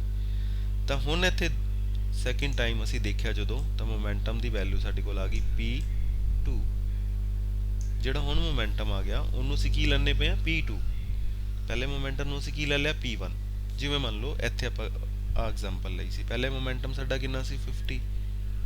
ਬੋਡੀ ਕੋਲਾਈਡ ਹੋਈ, ਉਸ ਤੋਂ ਬਾਅਦ ਉਹਦਾ ਮੋਮੈਂਟਮ ਕਿੰਨਾ ਹੋ ਗਿਆ, 125 ਹੋ ਗਿਆ। ਇਸ ਬੋਡੀ ਦੀ ਗੱਲ ਕਰੀਏ ਤਾਂ ਇਹਦਾ ਮੋਮੈਂਟਮ ਪਹਿਲੇ ਸੀਗਾ 150, ਕੋਲਾਈਡ ਹੋਈ, ਬਾਅਦ ਚ ਕਿੰਨਾ ਹੋ ਗਿਆ, 75 ਹੋ ਗਿਆ। ਮੋਮੈਂਟਮ ਚੇਂਜ ਹੋ ਗਿਆ ਨਾ। ਕਿਸੇ ਵੀ ਇੱਕ ਬੋਡੀ ਦੀ ਗੱਲ ਕਰ ਲਈ, ਮੰਨ ਲਓ ਇਹਦੀ ਗੱਲ ਕਰ ਲਈ, ਪਹਿਲੇ ਮੋਮੈਂਟਮ 50 ਸੀਗਾ, ਇਹ ਸਾਡਾ ਵੈਲਿਊ ਕੀ ਆ ਗਈ, P1 ਮੋਮੈਂਟਮ ਫਸਟ। ਬਾਅਦ ਵਿੱਚ ਕਿੰਨਾ ਹੋ ਗਿਆ, 125 ਹੋ ਗਿਆ, ਇਹ ਵੈਲਿਊ ਆ ਗਈ P2 ਸੈਕਿੰਡ ਮੋਮੈਂਟਮ। ਕਲੀਅਰ ਹੈ। ਅਸੀਂ ਇੱਕੋ ਹੀ ਬੋਡੀ ਦੀ ਗੱਲ ਕਰਦੇ ਪਏ, ਹੁਣ ਅਸੀਂ ਜ਼ਿਆਦਾ ਨਹੀਂ ਉਹਦੇ 'ਚ ਪੈਂਦੇ ਪਏ। ਇੱਕ ਬੋਡੀ ਹੈ ਤਾਂ ਉਹਦਾ ਮੋਮੈਂਟਮ ਪਹਿਲੇ ਕੁਝ ਹੋਰ ਹੈ, ਬਾਅਦ ਵਿੱਚ ਕੁਝ ਹੋਰ ਹੋ ਗਿਆ, ਉਹਦੀ ਵੈਲੋਸਿਟੀ ਚੇਂਜ ਹੋ ਗਈ। ਜਿਵੇਂ ਅਸੀਂ ਸਕੂਟਰ ਚਲਾਉਂਦੇ ਪਏ ਹਾਂ, ਪਹਿਲੇ ਵੈਲੋਸਿਟੀ ਘੱਟ, ਅਸੀਂ ਰੇਸ ਕਰਤੀ, ਰੇਸ ਵਧਾਤੀ, ਉਹਦੀ ਵੈਲੋਸਿਟੀ ਵੱਧ ਗਈ, ਵੈਲੋਸਿਟੀ ਵੱਧ ਗਈ ਤਾਂ ਨੈਚੁਰਲੀ ਮੋਮੈਂਟਮ ਵੀ ਚੇਂਜ ਹੋ ਗਿਆ, ਵੱਧ ਗਿਆ, ਤਾਂ ਉਹ ਮੋਮੈਂਟਮ P2 ਆ ਗਿਆ। ਇਹ ਜਿਹੜਾ P1 to P2 momentum change ਹੋਇਆ, ਮੰਨ ਲਓ ਇਹ ਮੋਮੈਂਟਮ ਚੇਂਜ ਹੋਇਆ ਕਿੰਨੇ ਸਮੇਂ ਵਿੱਚ, ਮੈਂ ਇੱਥੇ ਗੱਲ ਕਰ ਲਾਂ, ਮੰਨ ਲਓ ਇਹ ਮੋਮੈਂਟਮ ਨੂੰ ਚੇਂਜ ਹੋਣ 'ਚ ਜਿਹੜਾ ਟਾਈਮ ਲੱਗਿਆ ਉਹ ਟਾਈਮ ਲੱਗ ਗਿਆ T ਕੁਝ ਟਾਈਮ ਹੈ। T can be 5 second, T can be 10 second, T can be 20 second, 50 second, whatever। ਵੀ ਸਾਡੇ ਕੋਲ ਇੱਕ ਕੋਈ ਵੀ ਤੁਸੀਂ ਐਕਟਿਵਾ ਚਲਾ ਰਹੇ ਹੋ, ਉਹਦਾ ਮਾਸ ਹੈ, ਐਕਟਿਵਾ ਦਾ ਮਾਸ ਹੈ, ਆਪਾਂ ਕੈਲਕੂਲੇਟ ਕਰ ਸਕਦੇ ਹਾਂ ਨਾ ਮਾਸ ਕਿੰਨਾ, ਉਹਨੂੰ ਆਪਾਂ ਤੋਲ ਸਕਦੇ ਹਾਂ ਕਿੰਨਾ ਹੈ। ਉਹ ਕਿਲੋਗ੍ਰਾਮ 'ਚ ਉਹਦਾ ਮਾਸ ਆ ਗਿਆ, ਮੰਨ ਲਓ 50 ਕਿਲੋਗ੍ਰਾਮ ਹੈ ਉਹਦਾ ਮਾਸ ਹੈ। ਉਹਦੀ ਅਸੀਂ ਵੈਲੋਸਿਟੀ ਦੇਖੀ, ਜਿਹੜਾ ਉਹਦੇ 'ਤੇ ਉਹ ਮੀਟਰ ਲੱਗਿਆ ਹੁੰਦਾ ਹੈ, ਮੰਨ ਲਓ ਵੈਲੋਸਿਟੀ ਪਹਿਲੇ 10 ਮੀਟਰ ਪਰ ਸੈਕਿੰਡ, ਠੀਕ ਹੈ। ਮਾਸ ਇਨਟੂ ਵੈਲੋਸਿਟੀ ਕਰ ਦੇਂਗੇ, ਉਹ ਪਹਿਲਾ ਮੋਮੈਂਟਮ ਆ ਗਿਆ। ਫਿਰ ਅਸੀਂ T ਸੈਕਿੰਡ ਬਾਅਦ ਅਸੀਂ ਉਹਦੀ ਰੇਸ ਵਧਾਤੀ, T ਸੈਕਿੰਡ ਬਾਅਦ ਅਸੀਂ ਦੇਖਿਆ ਵੈਲੋਸਿਟੀ ਕਿੰਨੀ ਹੋ ਗਈ, ਚੇਂਜ ਹੋ ਗਈ, 10 ਸੀਗੀ, 10 ਤੋਂ ਮੰਨ ਲਓ 15 ਹੋ ਗਈ ਜਾਂ 20 ਹੋ ਗਈ ਜਾਂ 25 ਹੋ ਗਈ, ਉਹਦਾ ਮੋਮੈਂਟਮ ਚੇਂਜ ਹੋ ਗਿਆ, ਉਹ P2 ਹੋ ਗਿਆ। ਤਾਂ ਅਸੀਂ ਜੇ ਇੱਥੇ ਲਵਾਂਗੇ change of momentum, change of momentum ਕਿਵੇਂ ਨਿਕਲੂਗਾ, ਕਿਵੇਂ ਨਿਕਲੂਗਾ ਬੱਚੇ, P2 ਵਿੱਚੋਂ ਮੈਂ ਕੀ ਕਰੂੰਗਾ, P1 ਮਾਈਨਸ ਕਰ ਦੂੰਗਾ। P2 ਚੋਂ P1 ਮਾਈਨਸ ਕਰਤਾ ਤਾਂ ਇੱਕ ਇਹ ਚੀਜ਼ ਸਾਡੇ ਕੋਲ ਕੀ ਆ ਗਈ, change of momentum. Momentum the change ਆ ਗਿਆ।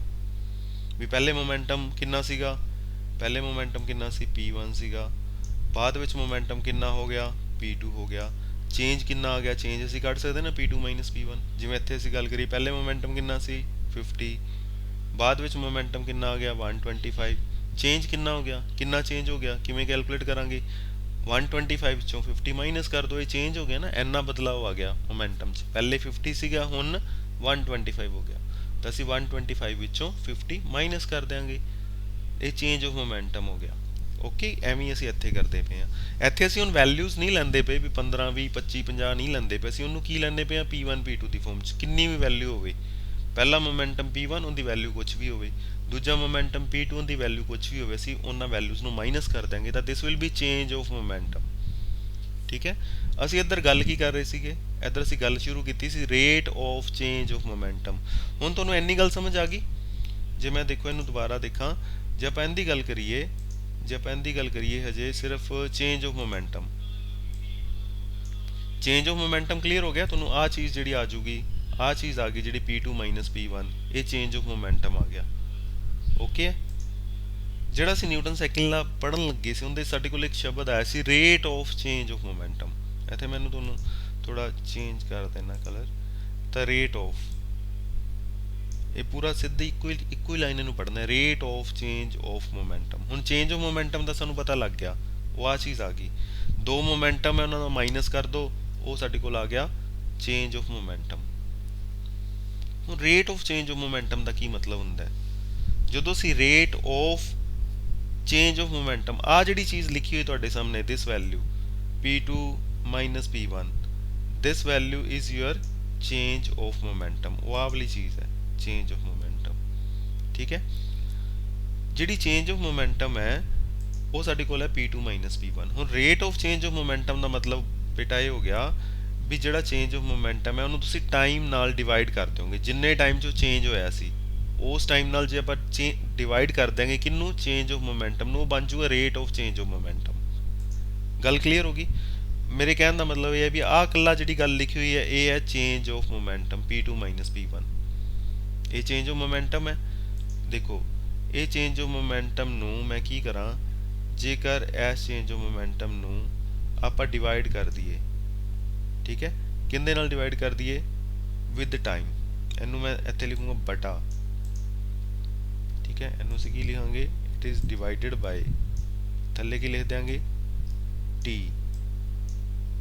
ਠੀਕ ਹੈ, ਜੇ ਡਿਵਾਈਡਡ ਬਾਈ ਟੀ ਲਿਖ ਦਿਆਂਗੇ ਤਾਂ ਇਹ ਚੀਜ਼ ਤੁਹਾਡੇ ਕੋਲ ਕੀ ਆ ਜਾਊਗਾ, this is your rate of change of momentum, ਆ ਵੈਲਿਊ। ਠੀਕ ਹੈ, ਇਹਨੂੰ ਮੈਂ ਤੁਹਾਨੂੰ ਦਿਖਾਣਾ ਵੀ ਇਹਨੂੰ ਜਦੋਂ ਆਪਾਂ ਲਿਖਾਂਗੇ we will call it ਆ ਚੀਜ਼ P2 minus P1 divided by T, ਇਹਨੂੰ ਆਪਾਂ ਕੀ ਬੋਲ ਦਿਆਂਗੇ, we will call it rate of change of momentum। Clear, ਆ ਚੀਜ਼ ਆ ਜਾਊਗੀ। ਠੀਕ ਹੈ, ਓਕੇ ਹੋ ਗਿਆ। ਹੁਣ ਨਿਊਟਨ ਸੈਕਿੰਡ ਲਾ ਕੀ ਕਹਿੰਦਾ, ਦੇਖੋ the rate of change of momentum of a body is directly proportional to the applied force and takes place in the direction in which the force acts। ठीक है, समझ हौली हौली लगती है ना। देखो पहली चीज़ राजे थोड़ा कोशिश करनी है काम करन दी, ठीक है, घबराना नहीं। ਜਿਹੜੇ ਲੋਕ ਤਰੱਕੀ ਕਰਦੇ ਆ ਨਾ, ਜਿਨ੍ਹਾਂ ਦਾ ਨਾਮ ਹੁੰਦਾ ਕਦੇ ਲਾਈਫ ਵਿੱਚ, ਉਹੀ ਲੋਕ ਹੁੰਦੇ ਆ ਜਿਨ੍ਹਾਂ ਨੇ ਕੁਝ ਐਦਾਂ ਦਾ ਕੰਮ ਕੀਤਾ ਹੁੰਦਾ ਜਿਹੜੇ ਬਾਕੀ ਜਣੇ ਨਹੀਂ ਕਰ ਰਹੇ ਹੁੰਦੇ। ਆਪਾਂ ਕਦੇ ਐਵਰੈਸਟ ਚੜ੍ਹੇ ਆ? ਨਹੀਂ ਨਾ, ਸਾਡਾ ਨਾਮ ਕਿਵੇਂ ਹੁੰਦਾ? ਜਿਹੜੇ ਲੋਕ ਐਵਰੈਸਟ ਚੜ੍ਹੇ ਆ ਸਿਰਫ ਉਹਨਾਂ ਦਾ ਹੀ ਨਾਮ ਹੈ, ਅਸੀਂ ਕਿਤਾਬਾਂ 'ਚ ਉਹਨਾਂ ਦਾ ਹੀ ਨਾਮ ਪੜ੍ਹਦੇ ਹਾਂ ਵੀ ਇਹਨੇ, ਇਹ ਬੰਦੇ ਨੇ ਐਵਰੈਸਟ ਦੀ ਚੜ੍ਹਾਈ ਕੀਤੀ ਹੈ ਨਾ। ਜਿਹੜੇ ਤੈਰਾਕੀ ਕਰਦੇ ਆ ਉਹਨਾਂ ਦਾ ਨਾਮ ਆਉਂਦਾ ਵੀ ਇਹਨੇ ਇੰਨਾ ਜਿਹੜਾ ਸਮੁੰਦਰ 'ਚ ਇੰਨੀ ਦੂਰੀ ਤੱਕ ਇਹਨੇ ਤੈਰਾਕੀ ਕੀਤੀ। ਠੀਕ ਹੈ ਨਾ, ਇਸ ਲਈ ਹਮੇਸ਼ਾ ਸਾਨੂੰ ਕੁਛ ਨਾ ਕੁਛ ਅੱਛਾ ਕਰਨਾ ਪੈਂਦਾ, ਮਿਹਨਤ ਕਰਨੀ ਪੈਂਦੀ ਹੈ ਕਿਸੇ ਵੀ ਫੀਲਡ ਵਿੱਚ। ਠੀਕ ਹੈ, ਜੇ ਅਸੀਂ ਪੜ੍ਹਾਂਗੇ, ਜੇ ਅਸੀਂ ਕਰਾਂਗੇ ਤਾਂ ਫਿਰ ਸਾਨੂੰ ਸਭ ਕੁਝ ਆ ਜਾਏਗਾ। ਤਾਂ ਆਪਣਾ ਹੁਣ ਆਪਾਂ ਕੱਲ ਕੀ ਕਰ ਰਹੇ ਸੀ, ਨਿਊਟਨ ਸੈਕਿੰਡ ਲਾ ਦਾ ਮਤਲਬ ਕੀ ਹੈ, the rate of change of momentum of a body is directly proportional। ਦੇਖੋ ਡਾਇਰੈਕਟਲੀ ਪ੍ਰੋਪੋਰਸ਼ਨਲ ਦਾ ਮੈਂ ਨਾ ਜ਼ਿਆਦਾ ਤੁਹਾਨੂੰ ਕਰਾਉਣ ਨੂੰ ਮੈਂ ਸਿੱਧਾ ਲਾਈਨ ਬੋਲ ਕੇ ਵੀ ਕਰਵਾ ਸਕਦਾ ਬੱਚੇ। ਠੀਕ ਹੈ, ਆ ਲਾਈਨ ਇੱਕੋ ਹੀ ਲਾਈਨ ਹੈ, ਦੋ ਲਾਈਨਾਂ ਸਿਰਫ ਸੀਗੀਆਂ ਜਿਹਦੇ ਤੇ ਆਪਾਂ ਨੂੰ ਸ਼ਾਇਦ 5-7 ਮਿੰਟ ਹੋ ਗਿਆ ਬੋਲਦਿਆਂ ਨੂੰ, ਹੈ ਨਾ, ਤੁਹਾਨੂੰ ਸੁਣਦਿਆਂ ਨੂੰ। ਤੇ ਜੇ ਆਪਾਂ ਦੋ ਲਾਈਨਾਂ 'ਚ ਮੈਂ ਸਿੱਧਾ ਹੀ ਕਹਿ ਦਿੰਦਾ ਨਾ ਇੱਦਾਂ ਹੁੰਦਾ, ਬਸ ਇਹਨੂੰ ਰੱਟਾ ਲਾ ਲਓ, ਜਿਹੜਾ ਕਿ ਆਮ ਤੌਰ 'ਤੇ ਇਹ ਕਨਸੈਪਟ ਹੁੰਦਾ ਹੈ, ਬਸ ਵੀ ਇੱਦਾਂ ਹੀ ਹੈ, ਲਿਖ ਲਓ ਬਸ, ਹੈ ਨਾ। ਪਰ ਉਵੇਂ ਨਹੀਂ ਹੁੰਦਾ, ਗੱਲਾਂ ਨੂੰ ਸਮਝਣ ਦੀ ਲੋੜ ਹੁੰਦੀ ਹੈ, ਪਹਿਲੇ ਸਮਝੋ ਫਿਰ ਉਹਨੂੰ ਯਾਦ ਕਰੋ। ਤੁਹਾਨੂੰ ਹਰ ਚੀਜ਼ ਕਲੀਅਰ ਹੋਣੀ ਚਾਹੀਦੀ ਹੈ। ਡਾਇਰੈਕਟਲੀ ਪ੍ਰੋਪੋਰਸ਼ਨਲ ਦਾ ਕੀ ਮਤਲਬ ਹੈ, ਇੱਥੇ ਆ ਸ਼ਬਦ ਆਇਆ ਡਾਇਰੈਕਟਲੀ ਪ੍ਰੋਪੋਰਸ਼ਨਲ। ਆਪਾਂ ਇੱਕ ਇੱਕ ਦੀ ਗੱਲ ਕਰਦੇ ਹਾਂ, ਹੈ ਨਾ। ਡਾਇਰੈਕਟਲੀ ਪ੍ਰੋਪੋਰਸ਼ਨਲ ਕਈ ਥਾਵਾਂ ਤੇ ਨਾ ਤੁਸੀਂ ਪੜ੍ਹੋਗੇ ਕਿਤੇ ਲਿਖਿਆ ਹੋਊਗਾ ਇਨਵਰਸਲੀ ਪ੍ਰੋਪੋਰਸ਼ਨਲ, ਇੱਥੇ ਸ਼ਬਦ ਹੋਊਗਾ ਇਨਵਰਸਲੀ। ਜਦੋਂ ਆਪਾਂ ਫਿਜ਼ਿਕਸ ਕਰਾਂਗੇ ਕਈ ਥਾਵਾਂ ਤੇ ਇੱਦਾਂ ਆਊਗਾ। ਤਾਂ ਕਦੇ ਵੀ ਕਿਸੇ ਚੀਜ਼ ਦਾ ਪ੍ਰੋਪੋਰਸ਼ਨਲ ਦਾ ਕੀ ਮਤਲਬ ਹੁੰਦਾ ਹੈ, ਡਾਇਰੈਕਟਲੀ ਤੇ ਇਨਵਰਸਲੀ ਦਾ, ਉਹਦੇ ਬਾਰੇ ਸਮਝ ਲਓ। ਡਾਇਰੈਕਟਲੀ ਪ੍ਰੋਪੋਰਸ਼ਨਲ ਦਾ ਮਤਲਬ ਬੇਟਾ ਇਹ ਹੁੰਦਾ ਹੈ, ਸਪੋਜ਼ ਕਰੋ ਤੁਸੀਂ ਇੱਕ ਮਾਰਕੀਟ ਜਾਂਦੇ ਹੋ, ਹੈ ਨਾ, ਬੁੱਕ ਸੈਲਰ ਦੀ ਦੁਕਾਨ ਤੇ ਗਏ, ਉੱਥੋਂ ਅਸੀਂ ਕੀ ਲੈਣਾ ਹੈ, ਉੱਥੋਂ ਅਸੀਂ ਬੋਲ ਪੈਨ ਲੈਣੇ ਆ, ਪੈਨ ਲੈਣੇ ਹੈ ਨਾ, ਬੋਲ ਪੈਨ ਜਿਹੜਾ ਤੁਸੀਂ ਯੂਜ਼ ਕਰਦੇ ਹੋ। ਕਿੰਨੇ ਦਾ ਆਉਂਦਾ ਹੈ ਪੈਨ? ਔਨ ਐਨ ਐਵਰੇਜ ਮੰਨ ਲਈਏ 10 ਰੁਪਏ ਦਾ ਇੱਕ ਪੈਨ ਆਉਂਦਾ ਹੈ। ਠੀਕ ਹੈ, ਤੁਸੀਂ ਹੁਣ ਸ਼ੌਪਕੀਪਰ ਤੋਂ 5 ਪੈਨ ਲਓਗੇ ਤਾਂ ਆਪਾਂ ਨੂੰ ਕਿੰਨੇ ਰੁਪਏ ਦੇਣੇ ਪੈਣਗੇ? 50। ਇੱਕ ਪੈਨ 10 ਰੁਪਏ ਦਾ, 5 ਪੈਨ ਲਵਾਂਗੇ ਤਾਂ 50 ਰੁਪਏ ਦੇਣੇ ਪੈਣਗੇ। ਕਲੀਅਰ ਹੈ? ਜੇ 5 ਦੀ ਥਾਂ ਤੇ ਪੈਨ 10 ਲੈਣੇ ਹੋਣ, ਪਹਿਲੇ ਆਪਾਂ 5 ਪੈਨ ਲਏ ਸੀ, ਹੁਣ 10 ਪੈਨ ਲੈਣੇ ਹੋਣ ਤਾਂ ਆਪਾਂ ਨੂੰ ਕਿੰਨੇ ਰੁਪਏ ਦੇਣੇ ਪੈਣਗੇ? ਰੁਪਏ ਵੱਧ ਗਏ, 100 ਰੁਪਇਆ ਦੇਣਾ ਪਊਗਾ। ਪਹਿਲੇ 50 ਰੁਪਏ ਦੇਣੇ ਪੈਂਦੇ ਪਏ ਸੀ, ਹੁਣ ਆਪਾਂ ਨੂੰ 100 ਰੁਪਇਆ ਦੇਣਾ ਪਊਗਾ। ਜੇ ਪੈਨ ਆਪਾਂ 15 ਲੈਣੇ ਹੋਣ, ਉਹੀ ਪੈਨ ਹੈ, 10 ਰੁਪਏ ਦਾ ਪੈਨ ਹੈ, 15 ਪੈਨ ਤੁਸੀਂ ਕਹੋਗੇ ਅੰਕਲ 15 ਪੈਨ ਦੇ ਦਿਓ, ਤਾਂ ਕਿੰਨੇ ਰੁਪਏ ਮੰਗੂਗਾ ਉਹ? 150। ਮਤਲਬ ਜਿਵੇਂ ਜਿਵੇਂ ਪੈਨ ਦੀ ਅਮਾਊਂਟ ਵਧਾ ਰਹੇ ਹੋ ਉਵੇਂ ਉਵੇਂ ਰੁਪੀਸ ਵੱਧ ਰਹੇ ਆ ਜਿਹੜੇ ਆਪਾਂ ਨੂੰ ਸ਼ੌਪਕੀਪਰ ਨੂੰ ਦੇਣੇ ਪੈਣਗੇ। ਜੇ ਆਪਾਂ 5 ਪੈਨ ਲੈਂਦੇ ਪਏ ਸੀ ਤਾਂ ਆਪਾਂ ਨੂੰ 50 ਰੁਪਏ ਦੇਣੇ ਪੈਂਦੇ ਸੀ। ਜੇ ਆਪਾਂ ਉਹਨੂੰ ਕਹਤਾ 10 ਪੈਨ ਦੇ ਦਿਓ ਤਾਂ ਆਪਾਂ ਨੂੰ 100 ਰੁਪਇਆ ਦੇਣਾ ਪਊਗਾ। 15 ਪੈਨ ਲਈ 150 ਰੁਪਇਆ ਦੇਣਾ ਪਊਗਾ। ਸਿਮਿਲਰਲੀ ਜਿੰਨੇ ਮਰਜ਼ੀ ਵਧਾਈ ਚੱਲੋ ਓਨੇ ਵਧੀ ਜਾਣਗੇ। ਜੇ ਘਟਾਈ ਚੱਲਾਂਗੇ, ਮੰਨ ਲਓ ਆਪਾਂ ਕਿ ਨਹੀਂ ਜੀ ਮੈਨੂੰ ਤਾਂ 2 ਪੈਨ ਹੀ ਦੇ ਦਿਓ, ਤਾਂ ਕਿੰਨੇ ਰੁਪਏ ਦੇਣੇ ਪੈਣਗੇ? 20 ਰੁਪਏ। ਰੁਪੀਸ ਵੀ ਘੱਟ ਗਏ। ਇੱਕ ਪੈਨ ਲੈ ਲਾਂਗੇ ਤਾਂ ਕਿੰਨੇ ਰੁਪਏ ਦੇਣੇ ਪੈਣਗੇ? 10 ਰੁਪੀਸ। ਰੁਪੀਸ ਵੀ ਘੱਟ ਗਏ। ਪਹਿਲੀ ਚੀਜ਼ ਘਟਾਤੀ, ਦੂਜੀ ਵੀ ਘਟ ਗਈ। ਪਹਿਲੀ ਚੀਜ਼ ਵਧਾਤੀ, ਦੂਜੀ ਵੀ ਵੱਧ ਗਈ। ਇਹਨੂੰ ਆਪਾਂ ਬੋਲਦੇ ਹਾਂ ਡਾਇਰੈਕਟਲੀ ਪ੍ਰੋਪੋਰਸ਼ਨਲ। ਮਤਲਬ ਸਿੱਧਾ ਅਨੁਪਾਤ ਹੈ। ਸਿੱਧਾ ਸਿੱਧਾ ਮਤਲਬ ਪਹਿਲੀ ਚੀਜ਼ ਵੱਧ ਗਈ, ਦੂਜੀ ਵੀ ਵੱਧ ਗਈ। ਪਹਿਲੀ ਚੀਜ਼ ਘਟ ਗਈ, ਦੂਜੀ ਵੀ ਘਟ ਗਈ। ਸਿੱਧਾ ਅਨੁਪਾਤ। ਇਨਵਰਸਲੀ ਪ੍ਰੋਪੋਰਸ਼ਨਲ ਦਾ ਮਤਲਬ ਹੁੰਦਾ ਹੈ ਵੀ ਇੱਕ ਚੀਜ਼ ਵਧੇ, ਦੂਜੀ ਚੀਜ਼ ਘਟ ਜੇ, ਦੂਜੀ ਚੀਜ਼ ਵਧੇ, ਪਹਿਲੀ ਚੀਜ਼ ਵੱਧ ਜੇ, ਉਹ ਹੁੰਦਾ ਇਨਵਰਸਲੀ ਪ੍ਰੋਪੋਰਸ਼ਨਲ। ਉਹਦੀ ਐਗਜ਼ਾਮਪਲ ਕੋਈ ਹੈ ਇਨਵਰਸਲੀ ਪ੍ਰੋਪੋਰਸ਼ਨਲ ਦੀ? ਸਪੋਜ਼ ਕਰੋ ਤੁਸੀਂ ਕਲਾਸ, ਤੁਹਾਡੀ ਕਲਾਸ ਹੈ, ਠੀਕ ਹੈ, ਉਹਦੇ ਸਪੋਜ਼ ਕਰੋ 30 ਸਟੂਡੈਂਟਸ ਹੈ, 30 ਸਟੂਡੈਂਟਸ ਹੈ ਪੂਰੀ ਕਲਾਸ 'ਚ, ਹੈ ਨਾ। ਹੁਣ ਹਰ ਰੋਜ਼ 30 ਤਾਂ ਨਹੀਂ ਆਉਂਦੇ। ਮੰਨ ਲਓ ਕਿਸੇ ਦਿਨ 20 ਸਟੂਡੈਂਟ ਆਏ, ਠੀਕ ਹੈ, 20 ਸਟੂਡੈਂਟ ਆਏ। ਟੀਚਰ ਕੋਲ, ਤੁਹਾਡੇ ਕੋਲ ਟੋਫੀਜ਼ ਹੈ 100 ਹੈ, ਉਹਨਾਂ ਨੇ 100 ਟੋਫੀਜ਼ ਹੀ ਡਿਸਟਰੀਬਿਊਟ ਕਰਨੀ ਹੈ। 20 ਸਟੂਡੈਂਟ ਆਏ ਹੋਏ ਸੀ, 100 ਟੋਫੀਜ਼ ਡਿਸਟਰੀਬਿਊਟ ਕਰਤੀਆਂ। ਹਰ ਇੱਕ ਨੂੰ ਕਿੰਨੀਆਂ ਕਿੰਨੀਆਂ ਟੋਫੀਜ਼ ਮਿਲ ਗਈਆਂ? 5। ਠੀਕ ਹੈ। ਇੱਕ ਦਿਨ ਸਟੂਡੈਂਟ ਆਏ ਸੀ 10, ਉਦੋਂ ਵੀ 100 ਟੋਫੀਜ਼ ਸੀਗੀਆਂ, ਉਹ ਸਾਰੀਆਂ ਡਿਸਟਰੀਬਿਊਟ ਕਰਨੀਆਂ ਸੀ। ਹਰ ਇੱਕ ਨੂੰ ਕਿੰਨੀਆਂ ਕਿੰਨੀਆਂ ਮਿਲ ਗਈਆਂ? 10 ਟੋਫੀਜ਼ ਟੂ ਈਚ। ਠੀਕ ਹੈ। ਹੁਣ ਦੇਖੋ ਜਿੱਦਣ 20 ਸਟੂਡੈਂਟ ਸੀ ਉਦੋਂ ਟੋਫੀਜ਼ ਕਿੰਨੀਆਂ ਸੀਗੀਆਂ? 5। ਜਿੱਦਣ ਸਟੂਡੈਂਟ 10 ਹੋ ਗਏ, ਸਟੂਡੈਂਟ ਘਟ ਗਏ, ਟੋਫੀਜ਼ ਵੱਧ ਗਈਆਂ, ਟੋਫੀਜ਼ ਹੋ ਗਈਆਂ 10। ਕਲੀਅਰ ਹੋ ਗਿਆ? ਇੱਥੇ ਇਨਵਰਸਲੀ ਪ੍ਰੋਪੋਰਸ਼ਨਲ ਹੈ। ਓਕੇ, ਵੀ ਜ਼ਿਆਦਾ ਜਣੇ, ਚੀਜ਼ ਓਨੀ ਹੈ ਤਾਂ ਉਹਦੀ ਅਮਾਊਂਟ ਘਟ ਜੂਗੀ ਸਾਰਿਆਂ ਨੂੰ। ਘੱਟ ਜਣੇ ਤਾਂ ਅਮਾਊਂਟ ਵੱਧ ਜੂਗੀ। ਸਾਡੇ ਕੋਲ 100 ਹੀ ਟੋਫੀਜ਼ ਹੈ, 50 ਜਣਿਆਂ 'ਚ ਡਿਸਟਰੀਬਿਊਟ ਕਰਨੀਆਂ, ਹੁਣ ਕਿੰਨੀਆਂ ਕਿੰਨੀਆਂ ਆਉਣਗੀਆਂ? 2-2। 10 ਜਣਿਆਂ 'ਚ ਕਰਨੀਆਂ, ਹੁਣ ਕਿੰਨੀਆਂ ਕਿੰਨੀਆਂ ਆ ਜਾਣਗੀਆਂ? 5-5। ਹੁਣ ਜਣੇ ਅਸੀਂ ਘਟਾਤੇ 50 ਤੋਂ 10, ਠੀਕ ਹੈ, ਪਰ ਚੀਜ਼ ਵੱਧ ਗਈ। 50 ਜਣਿਆਂ ਵਾਸਤੇ 2 ਟੋਫੀਜ਼ ਆਉਂਦੀਆਂ ਸੀ ਹਿੱਸੇ 'ਚ, 10 ਜਣਿਆਂ ਵਾਸਤੇ ਕਿੰਨੀਆਂ ਆਉਣ ਲੱਗੀਆਂ? 5-5 ਆਉਣ ਲੱਗ ਗਈਆਂ। ਠੀਕ ਹੈ। ਤਾਂ ਐਦਾਂ ਕਰਕੇ ਇਹਨੂੰ ਉਦੋਂ ਅਸੀਂ ਬੋਲਾਂਗੇ ਇਨਵਰਸਲੀ ਪ੍ਰੋਪੋਰਸ਼ਨਲ। ਤਾਂ ਸਾਡਾ ਹੁਣ ਕਹਿਣ ਦਾ ਮਤਲਬ ਇਹ ਹੈ ਵੀ ਜਿਹੜਾ rate of change of momentum ਹੈ, ਠੀਕ ਹੈ, ਸਾਡੇ ਕਹਿਣ ਦਾ ਮਤਲਬ ਇਹ ਹੈ ਵੀ ਜਿਹੜਾ rate of change of momentum ਹੈ ਉਹ ਡਾਇਰੈਕਟਲੀ ਪ੍ਰੋਪੋਰਸ਼ਨਲ ਹੁੰਦਾ ਕਹਿੰਦੇ ਅਪਲਾਈਡ ਫੋਰਸ ਦੇ। ਠੀਕ ਹੈ। ਜੇ ਆਪਾਂ ਇਹਦੇ 'ਚ ਹੀ ਦੇਖੀਏ, ਆਹ ਸਾਡਾ rate of change of momentum ਹੈ, this is proportional to force F which we have applied। ਮੰਨ ਲਓ ਫੋਰਸ F ਲਾਈ ਗਈ ਹੈ, ਆ ਜਿਹੜੀ ਬੋਡੀ, ਜਿੱਦੀ ਬੋਡੀ ਦੀ ਅਸੀਂ ਗੱਲ ਕੀਤੀ ਸੀ, ਇਹਦਾ ਮੋਮੈਂਟਮ ਚੇਂਜ ਹੋਇਆ ਸੀ, ਫੋਰਸ ਲਾਉਣ ਤੇ ਚੇਂਜ ਹੋਇਆ ਹੋਊਗਾ ਨਾ ਬੇਟਾ। ਫੋਰਸ ਲਾਉਣ ਤੋਂ ਬਿਨਾਂ ਤਾਂ ਵੈਲੋਸਿਟੀ ਚੇਂਜ ਨਹੀਂ ਹੁੰਦੀ ਨਾ। ਆਪਾਂ ਉੱਤੇ ਪੜ੍ਹਿਆ, ਨਿਊਟਨ ਦਾ ਲਾ ਪੜ੍ਹਿਆ ਸੀ ਨਾ, ਵੀ ਜਦ ਤੱਕ ਆਪਾਂ ਉਹਦੇ ਬਾਹਰੋਂ ਫੋਰਸ ਨਹੀਂ ਲਾਉਂਦੇ, ਉਹਦੀ ਜਿਹੜੀ ਵੀ ਸਟੇਟ ਹੈ, ਜਿੰਨੀ ਵੀ ਵੈਲੋਸਿਟੀ ਨਾਲ ਬੋਡੀ ਚੱਲੀ ਜਾਂਦੀ ਉਨੀ ਨਾਲ ਹੀ ਚੱਲੂਗੀ। ਜੇ ਉਹਦੀ ਹੁਣ ਵੈਲੋਸਿਟੀ ਚੇਂਜ ਹੋਈ ਹੈ ਤਾਂ ਮਤਲਬ ਫੋਰਸ ਲਾਈ ਹੈ, ਤਾਂ ਉਹ ਜਿਹੜੀ ਫੋਰਸ ਹੈ ਉਹ ਕੀ ਆ ਗਈ? That is proportional to. ਜਦੋਂ ਅਸੀਂ ਐਦਾਂ ਕਰਕੇ ਆਹ ਸਾਈਨ ਪਾਉਂਦੇ ਹਾਂ, ਇਹਦਾ ਮਤਲਬ ਹੈ ਆਹ ਜਿਹੜਾ ਅਲਫਾ ਅਸੀਂ ਯੂਜ਼ ਕਰਦੇ ਹੁੰਦੇ ਹਾਂ ਵੈਸੇ ਇੱਕ ਸਿੰਬਲ, ਉੱਦਾਂ ਦਾ ਅਸੀਂ ਇੱਕ ਸਿੰਬੋਲਿਕ ਯੂਜ਼ ਕਰਦੇ ਹਾਂ। It means it is proportional to, force is proportional to. ਇਹਨੂੰ ਕੀ ਬੋਲਾਂਗੇ? ਆਹ ਸਾਰੀ ਚੀਜ਼ ਜਿਹੜੀ ਲਿਖੀ ਹੋਈ ਹੈ, ਸਾਰੀ ਚੀਜ਼ ਕੀ ਹੈ? This is rate of change of momentum. ਆ ਉੱਪਰਲਾ ਇਕੱਲਾ ਕੀ ਹੈ? Change of momentum. ਉਹਨੂੰ ਟਾਈਮ ਨਾਲ ਡਿਵਾਈਡ ਕਰਤਾ, ਕੀ ਬਣ ਗਿਆ? It becomes rate of change of momentum. Clear ਹੋ ਗਿਆ? The force is proportional to rate of change of momentum। This is your Newton's second ਲਾ। ਜੇ ਅਸੀਂ ਇਹਨੂੰ ਡਿਫਾਈਨ ਕਰਨਾ ਹੈ ਤਾਂ ਉਹਦੇ 'ਚ ਅਸੀਂ ਆਹੀ ਗੱਲ ਇੰਨੀ ਗੱਲ ਹੀ ਕਰਨੀ ਹੈ, ਜ਼ਿਆਦਾ ਲੰਬਾ ਚੌੜਾ ਉਹਦੇ 'ਚ ਪ੍ਰੋਬਲਮ 'ਚ ਨਹੀਂ ਪੈਣਾ। ਕਲੀਅਰ ਹੈ? ਤਾਂ ਨਿਊਟਨ ਸੈਕਿੰਡ ਲਾ ਨੂੰ ਅਸੀਂ ਡਿਫਾਈਨ ਕਿਵੇਂ ਕਰਾਂਗੇ? We will call in the Newton second law the force applied is proportional to rate of change of momentum। Clear ਹੈ? Rate of change of momentum ਤੁਹਾਨੂੰ ਪਤਾ ਚੱਲ ਗਿਆ ਵੀ ਜਿਹੜਾ ਮੋਮੈਂਟਮ ਹੈ ਉਹਦੇ ਵਿੱਚ ਕਿੰਨਾ ਚੇਂਜ ਹੈ, ਉਹਨੂੰ ਕਿੰਨੇ ਨਾਲ ਡਿਵਾਈਡ ਕਰ ਦਿਓ, ਟਾਈਮ ਨਾਲ ਡਿਵਾਈਡ ਕਰ ਦਿਓ, ਉਹ ਸਾਡੇ ਕੋਲ ਆ ਜਾਊਗਾ rate of change of momentum. ਉਹ ਸਾਡਾ ਫੋਰਸ ਉਹਦੇ ਪ੍ਰਪੋਰਸ਼ਨਲ ਹੈ। ਆਹੀ ਚੀਜ਼ ਅਸੀਂ ਇੱਥੇ ਲਿਖੀ ਹੈ, force is ਪ੍ਰਪੋਰਸ਼ਨਲ to dp/dt।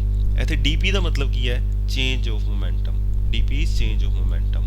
p momentum ਹੁੰਦਾ ਹੈ, dp ਅਸੀਂ ਯੂਜ਼ ਕਰਦੇ ਹਾਂ ਤਾਂ ਮੋਮੈਂਟਮ ਵਿੱਚ ਚੇਂਜ ਹੋ ਗਿਆ, ਜਿਹਨੂੰ ਅਸੀਂ p2 - p1 ਲਿਖਿਆ ਹੋਇਆ ਹੈ। ਤਾਂ dt ਕੀ ਹੈ? ਟਾਈਮ ਵਿੱਚ ਕਿੰਨਾ ਚੇਂਜ ਹੋਇਆ, ਜਿਹੜਾ ਥੱਲੇ ਅਸੀਂ ਟਾਈਮ ਲਾਇਆ ਉਹ ਮੰਨ ਲਓ dt ਹੈ। ਕਲੀਅਰ ਹੈ?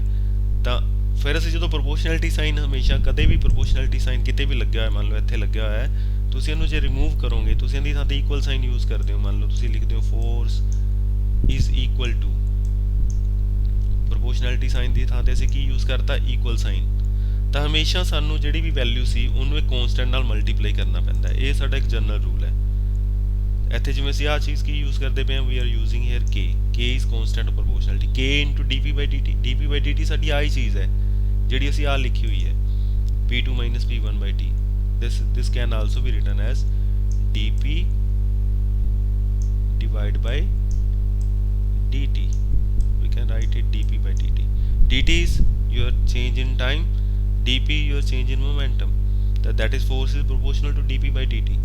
force is also equal to, we will write it k is a constant। ਉਹ ਹਮੇਸ਼ਾ ਸਾਨੂੰ ਲਾਣਾ ਹੀ ਪਊਗਾ ਜਦੋਂ ਵੀ ਅਸੀਂ ਪ੍ਰੋਪੋਰਸ਼ਨੈਲਿਟੀ ਸਾਈਨ ਰਿਮੂਵ ਕਰਾਂਗੇ, we have to use a constant। ਜਿੱਥੇ ਵੀ ਕਦੇ ਵੀ ਪ੍ਰੋਪੋਰਸ਼ਨੈਲਿਟੀ ਸਾਈਨ ਲੱਗਿਆ, ਤੁਸੀਂ ਉਹਨੂੰ ਰਿਮੂਵ ਕੀਤਾ, ਇਕੁਅਲ ਲਗਾਇਆ, ਤੁਹਾਨੂੰ ਇੱਕ ਕੌਂਸਟੈਂਟ ਲਾਣਾ ਪਊਗਾ। ਕੌਂਸਟੈਂਟ ਜ਼ਰੂਰੀ ਨਹੀਂ ਵੀ k ਹਰ ਵਾਰੀ ਲੱਗੂਗਾ, ਕਿਤੇ ਉਹਨੂੰ c ਲਿਖਿਆ ਹੋ ਸਕਦਾ ਹੈ, ਕਿਤੇ k ਲਿਖਿਆ ਹੋ ਸਕਦਾ ਹੈ, ਕਿਤੇ ਕੌਂਸਟੈਂਟ ਦੀ ਥਾਂ ਤੇ ਆਪਾਂ f ਲਿਖਿਆ ਹੋ ਸਕਦਾ, ਵਾਟਐਵਰ। ਉਹ ਅਲੱਗ-ਅਲੱਗ ਸਿਨੈਰੀਓ ਹੈ, ਅਲੱਗ-ਅਲੱਗ ਜਗ੍ਹਾ ਤੇ ਅਸੀਂ ਅਲੱਗ-ਅਲੱਗ ਯੂਜ਼ ਕਰਦੇ ਹਾਂ। ਤਾਂ ਇੱਥੇ ਅਸੀਂ ਕੌਂਸਟੈਂਟ ਦੀ k ਨੂੰ ਲਗਾਤਾ ਤਾਂ k ਇਜ਼ ਏ ਕੌਂਸਟੈਂਟ, ਨਾਲ ਅਸੀਂ ਉਹ ਚੀਜ਼ ਲਿਖ ਦਿਆਂਗੇ, ਆਹੀ ਚੀਜ਼ p2 - p1/t, ਜਾਂ ਫਿਰ ਅਸੀਂ ਲਿਖ ਦਿਆਂਗੇ dp/dt। ਇੱਥੇ ਅਸੀਂ ਆਹ ਚੀਜ਼ ਵੀ ਲਿਖ ਸਕਦੇ ਹਾਂ ਕਿ dp divided by dt।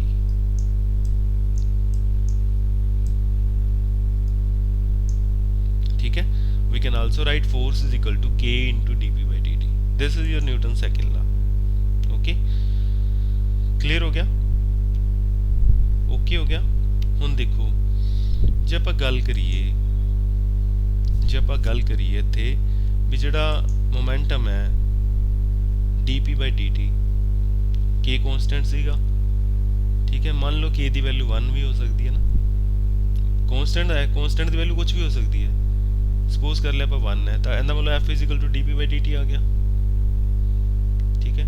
dp/dt ਆ ਗਿਆ ਨਾ, ਤਾਂ f ਸਾਡੇ ਕੋਲ ਜਿਹੜਾ dp/dt ਉਹਨੂੰ ਅਸੀਂ ਲਿਖਤਾ d/dt of m into v, ਕਿਉਂਕਿ p ਸਾਡੇ ਕੋਲ ਕੀ ਹੁੰਦਾ ਹੈ? what is p? p is your mass into velocity, momentum।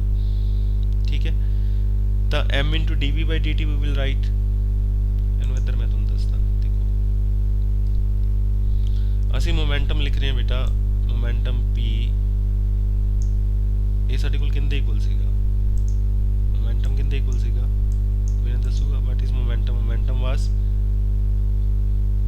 ਜਿਹੜਾ mass into velocity, ਪਹਿਲੀ ਚੀਜ਼ ਸਾਡਾ ਮੋਮੈਂਟਮ ਕਿੰਦੇ ਇਕੁਅਲ ਸੀਗਾ? mass into velocity, ਆਹ ਚੀਜ਼ ਸੀਗਾ। ਠੀਕ ਹੈ?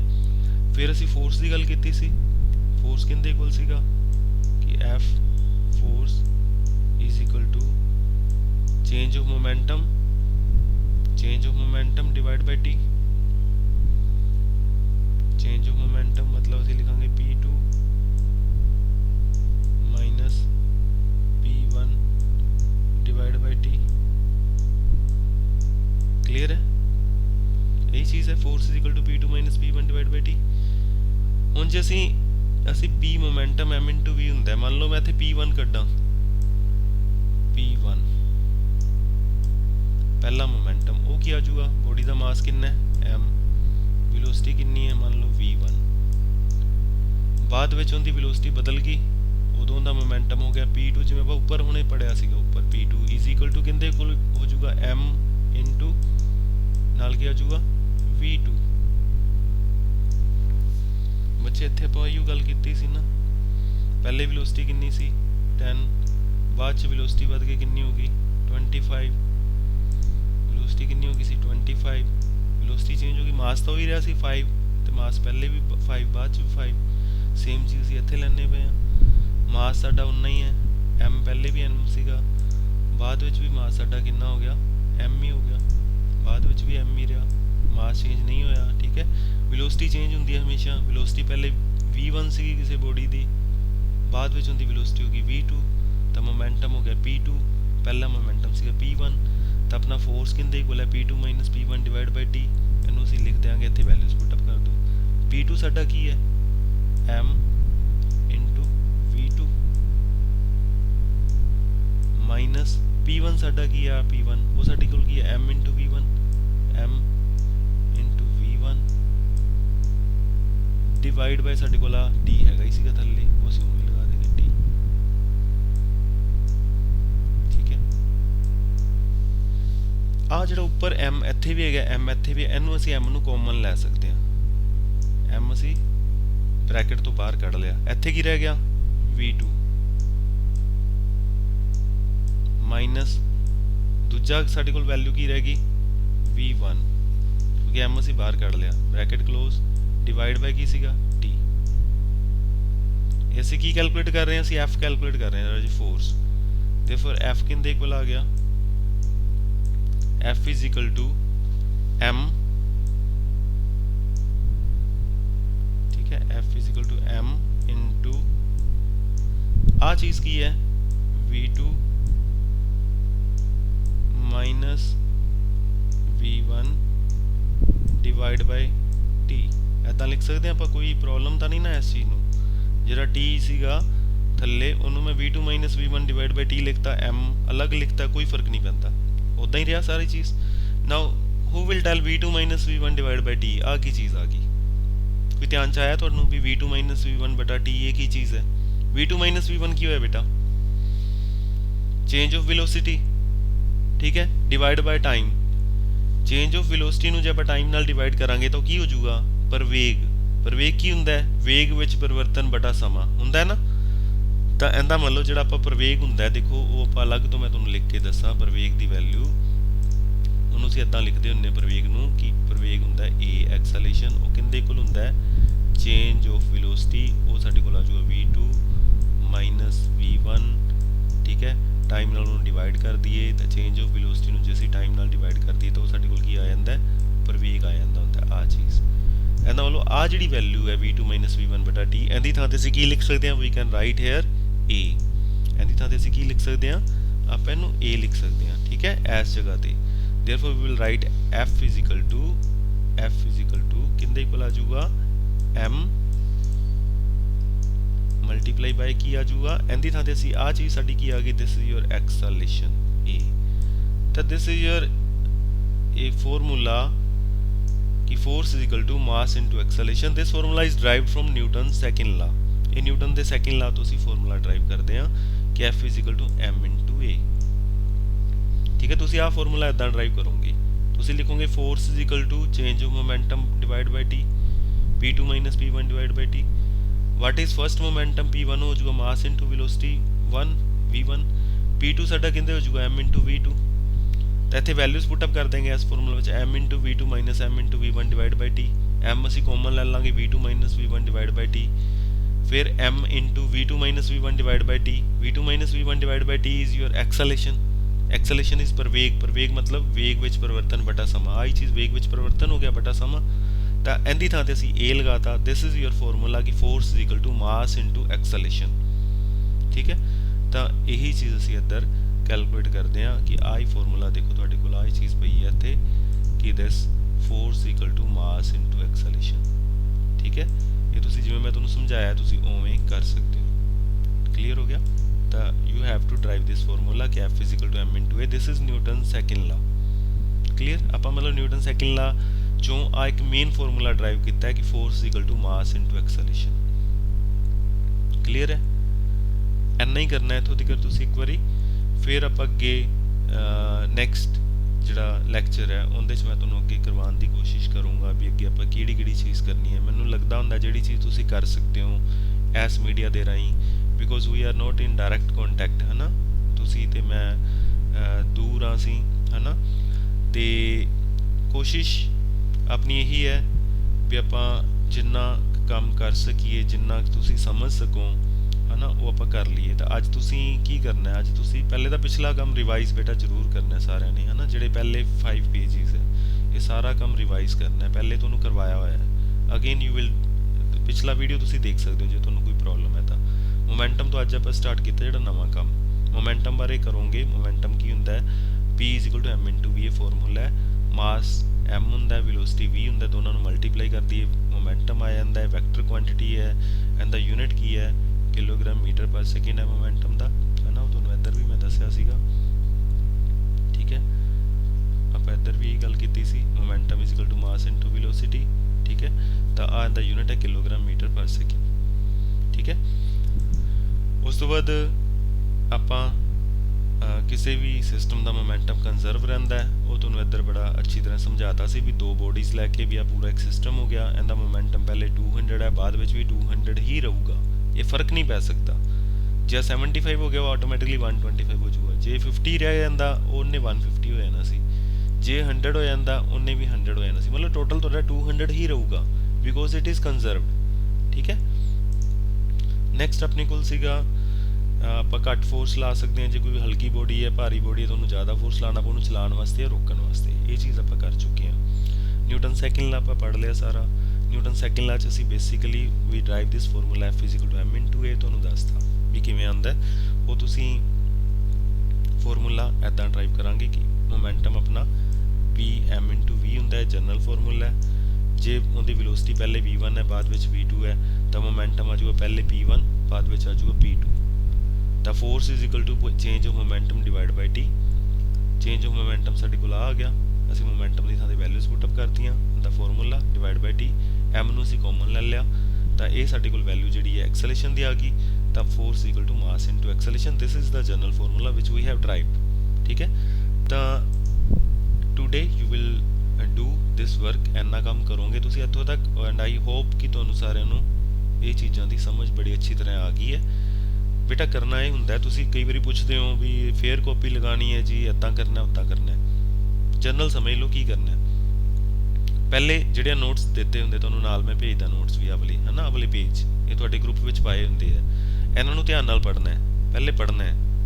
ਐਵੇਂ ਫਾਲਤੂ ਨਹੀਂ ਪੜ੍ਹੀ ਜਾਣਾ। ਮੰਨ ਲਓ ਜਿਹੜੇ ਆਪਾਂ ਅੱਗੇ ਮੈਂ ਕਈ ਵਾਰੀ ਇਕੱਠੇ ਪੇਜ ਤਾਂ ਪਾ ਦੇਣਾ, ਵਾਰੀ ਮੁਸ਼ਕਿਲ ਹੁੰਦਾ ਹੈ ਨਾ ਉਹਨਾਂ ਨੂੰ ਪਾਣਾ ਕਰਨਾ। ਮੰਨ ਲਓ ਆਪਾਂ ਇੰਪਲਸ ਪੜ੍ਹਿਆ ਨਹੀਂ ਹਜੇ, ਨਿਊਟਨ ਥਰਡ ਲਾ ਪੜ੍ਹਿਆ ਨਹੀਂ, ਹੈ ਨਾ। ਚਲੋ ਠੀਕ ਹੈ, ਤੁਸੀਂ ਵੈਸੇ ਜਰਨਲ ਰੀਡਿੰਗ ਲੈਣੀ ਲੈ ਲਿਆ ਜੋ, ਪਰ ਇਹ ਨਹੀਂ ਵੀ ਇੱਥੇ ਐਵੇਂ ਕਨਫਿਊਜ਼ ਹੋਈ ਚੱਲੋ। ਜਿਹੜੀ ਚੀਜ਼ ਜੇ ਆਪਾਂ ਨਹੀਂ ਕੀਤੀ ਉਹਦੇ ਤੇ ਉਹਨੂੰ ਜ਼ਿਆਦਾ ਸਮਝਣ ਦੀ ਜਾਂ ਕਰਨ ਦੀ ਲੋੜ ਨਹੀਂ ਹੈਗੀ। ਜਿਵੇਂ ਆਪਾਂ ਕਰਾਂਗੇ ਉਵੇਂ ਕਰਨਾ ਹੈ, ਠੀਕ ਹੈ। ਇਹਨੂੰ ਪੜ੍ਹਨਾ ਧਿਆਨ ਨਾਲ, ਜਿੰਨਾ ਕੰਮ ਆਪਾਂ ਕਰ ਲਿਆ ਉਹਨੂੰ ਉੱਥੋਂ ਤੱਕ ਪੜ੍ਹਨਾ ਹੈ। ਪੜ੍ਹਨ ਤੋਂ ਬਾਅਦ ਇਹਨੂੰ ਕੀ ਕਰਨਾ, ਤੁਸੀਂ ਇੱਥੋਂ ਵੀਡੀਓ ਲੈਕਚਰ ਦੇਖ ਲਿਆ, ਹੁਣ ਉਹਨੂੰ ਦੁਬਾਰਾ ਪੜ੍ਹਨਾ ਹੈ। ਪਹਿਲੇ ਹੋ ਸਕਦਾ ਤੁਹਾਨੂੰ ਮਾੜੀ ਮੋਟੀ ਸਮਝ ਆਈ ਹੋਵੇ, ਹੁਣ ਪੂਰੀ ਸਮਝ ਆ ਜੂਗੀ। ਸਮਝ ਆ ਗਈ, ਉਹਨੂੰ ਆਪਦੀ ਕਾਪੀ ਦੇ ਉੱਤੇ ਨੋਟਸ ਬਣਾ ਲਓ। ਨੋਟਸ ਬਣਾਉਣ ਦਾ ਮਤਲਬ ਇਹ ਹੁੰਦਾ ਵੀ ਕਾਪੀ ਦੇ ਉੱਪਰ ਮੇਨ ਚੀਜ਼ਾਂ ਲਿਖ ਲਓ। ਮੋਮੈਂਟਮ ਬਾਰੇ ਲਿਖ ਲਓ, ਨਿਊਟਨ ਫਸਟ ਲਾ ਲਿਖ ਲਓ, ਨਿਊਟਨ ਸੈਕਿੰਡ ਲਾ ਲਿਖ ਦਿਓ, ਇਨਰਸ਼ੀਆ ਬਾਰੇ ਲਿਖ ਲਓ, ਆਪਦੀ ਕਾਪੀ ਦੇ ਉੱਤੇ ਲਿਖ ਲਓ। ਉਹਦਾ ਕਾਰਨ ਬੇਟਾ ਕੀ ਹੈ ਵੀ ਵਾਰੀ ਮੋਬਾਈਲ ਨੂੰ ਚੱਕ ਕੇ ਅਸੀਂ ਦੇਖਾਂਗੇ ਕਰਾਂਗੇ ਤਾਂ ਉਹ ਨਹੀਂ ਇੱਦਾਂ ਫਿਜ਼ੀਬਲ ਹੁੰਦਾ, ਪੜ੍ਹਾਈ ਨਹੀਂ ਹੁੰਦੀ, ਹੈ ਨਾ। ਕਾਪੀ ਦੇ ਉੱਤੇ ਲਿਖਿਆ ਹੋਵੇ ਅਸੀਂ ਆਰਾਮ ਨਾਲ ਬੈਠ ਕੇ ਪੜ੍ਹ ਸਕਦੇ ਹਾਂ। ਨਾਲੇ ਮੋਬਾਈਲ ਹੋ ਸਕਦਾ ਹੈ ਤੁਹਾਡੇ ਪਾਪਾ ਦਾ ਹੋਵੇ, ਉਹਨਾਂ ਨੇ ਲੈ ਕੇ ਜਾਣਾ ਹੋਵੇ, ਤੁਹਾਡੇ ਕੋਲ ਨਾ ਹੋਵੇ, ਹੈ ਨਾ। 100 ਤਰ੍ਹਾਂ ਦੀਆਂ ਸਮੱਸਿਆਵਾਂ ਹੋ ਸਕਦੀਆਂ। ਫਿਰ ਅਸੀਂ ਐਵੇਂ ਕਹੀ ਚਲੇ ਮੋਬਾਈਲ ਹੈ ਨਹੀਂ ਜੀ, ਪੜ੍ਹੀਏ ਕਿਵੇਂ। ਤਾਂ ਇੱਕ ਵਾਰੀ ਬੈਠ ਕੇ ਅੱਧਾ ਘੰਟਾ ਲਗਾ ਕੇ ਕਾਪੀ ਦੇ ਉੱਤੇ ਸਾਰੀ ਚੀਜ਼ਾਂ ਨੂੰ ਨੋਟ ਕਰ ਲਓ। ਉਸ ਤੋਂ ਬਾਅਦ ਯਾਦ ਕਰੋ। ਯਾਦ ਕਰਨ ਤੋਂ ਬਾਅਦ ਜੋ ਤੁਹਾਨੂੰ ਲੱਗੇ ਯਾਦ ਹੋ ਗਿਆ ਉਦੋਂ ਇਹਨੂੰ ਆਪਣੇ ਆਪ ਲਿਖ ਕੇ ਦੇਖੋ ਦੁਬਾਰਾ, ਠੀਕ ਹੈ। ਜਦ ਤੱਕ ਉਹ ਪੂਰਾ ਦਾ ਪੂਰਾ ਨਹੀਂ ਲਿਖਣਾ ਆਉਂਦਾ ਉਦੋਂ ਤੱਕ ਕਰਨ ਦਾ ਮਤਲਬ ਸਾਨੂੰ ਪ੍ਰੋਪਰ ਹਜੇ ਯਾਦ ਨਹੀਂ ਹੋਇਆ। ਉਹਨੂੰ ਯਾਦ ਕਰੋ ਦੁਬਾਰਾ, ਫਿਰ 2 ਵਾਰੀ 3 ਵਾਰੀ 4 ਵਾਰੀ ਜਿੰਨੀ ਵਾਰੀ ਮਰਜ਼ੀ ਯਾਦ ਕਰੋ, ਠੀਕ ਹੈ। ਕਲੀਅਰ ਹੋ ਗਿਆ। ਤਾਂ ਇਹ ਯਾਦ ਕਰਨ ਤੋਂ ਬਾਅਦ ਤੁਸੀਂ ਲਿਖਣਾ ਹੈ, ਜੋ ਤੁਹਾਨੂੰ ਲਿਖਣਾ ਆ ਜੇ ਉਦੋਂ ਤੁਸੀਂ ਸਮਝਣਾ ਵੀ ਮੈਨੂੰ ਹਾਂ ਓਕੇ ਹੈ ਹੁਣ। ਕਲੀਅਰ। ਇੱਕ ਸਾਡੇ ਸਕੂਲ ਦੀ ਵੈਬਸਾਈਟ ਹੈ ਬੇਟਾ, ਜਦੋਂ ਵੀ ਕੁਝ ਨਵੀਂ ਇਨਫੋਰਮੇਸ਼ਨ ਹੁੰਦੀ ਹੈ ਉਹ ਇਸ ਵੈਬਸਾਈਟ ਦੇ ਉੱਤੇ ਅਸੀਂ ਪਾਉਂਦੇ ਹਾਂ। ਠੀਕ ਹੈ। ਇਹਦਾ ਨਾਮ ਹੈ mhrgirls.site.live ਇਹਨੂੰ ਵਿਜ਼ਿਟ ਕਰਦੇ ਰਿਹਾ ਕਰੋ, ਵਿੱਚੋਂ ਦੇਖਦੇ ਰਿਹਾ ਕਰੋ ਸਕੂਲ ਨਾਲ ਰਿਲੇਟਡ, ਕਿਉਂਕਿ ਤੁਸੀਂ ਨਵੇਂ ਹੋ। ਕਈ ਜਣੇ ਤਾਂ ਸਾਡੇ ਸਕੂਲ 'ਚ ਹੀ ਪੜ੍ਹਦੇ ਸੀ ਪਹਿਲੇ, ਹੈ ਨਾ। ਤੁਹਾਡੇ 'ਚੋਂ ਕਈ ਸਟੂਡੈਂਟ ਇੱਦਾਂ ਦੇ ਆ ਜਿਹੜੇ ਦੂਸਰੇ ਸਕੂਲਾਂ ਤੋਂ ਹੈ, ਤਾਂ ਥੋੜ੍ਹਾ ਜਿਹਾ ਸਕੂਲ ਬਾਰੇ ਤੁਹਾਨੂੰ ਥੋੜ੍ਹੀ ਬਹੁਤੀ ਜਾਣਕਾਰੀ ਮਿਲ ਜੂਗੀ, ਟੀਚਰਸ ਬਾਰੇ ਥੋੜ੍ਹਾ ਜਿਹਾ ਪਤਾ ਚੱਲ ਜੂਗਾ, ਹੈ ਨਾ। ਤਾਂ ਇਹਨੂੰ ਦੇਖ ਲੈਣਾ ਵੈਬਸਾਈਟ ਨੂੰ। ਇਹ ਵੀ ਤੁਸੀਂ ਉਵੇਂ ਹੀ ਐਡਰੈਸ ਜਿਵੇਂ ਆਪਾਂ ਉੱਪਰ ਭਰਦੇ ਹਾਂ, ਉੱਥੇ ਤੁਸੀਂ ਭਰ ਦੇਣਾ mhrgirls.site.live। ਇਹ ਸਾਈਟ ਖੁੱਲ ਜਾਏਗੀ, ਇਹਨੂੰ ਧਿਆਨ ਨਾਲ ਦੇਖ ਲੈਣਾ, ਠੀਕ ਹੈ।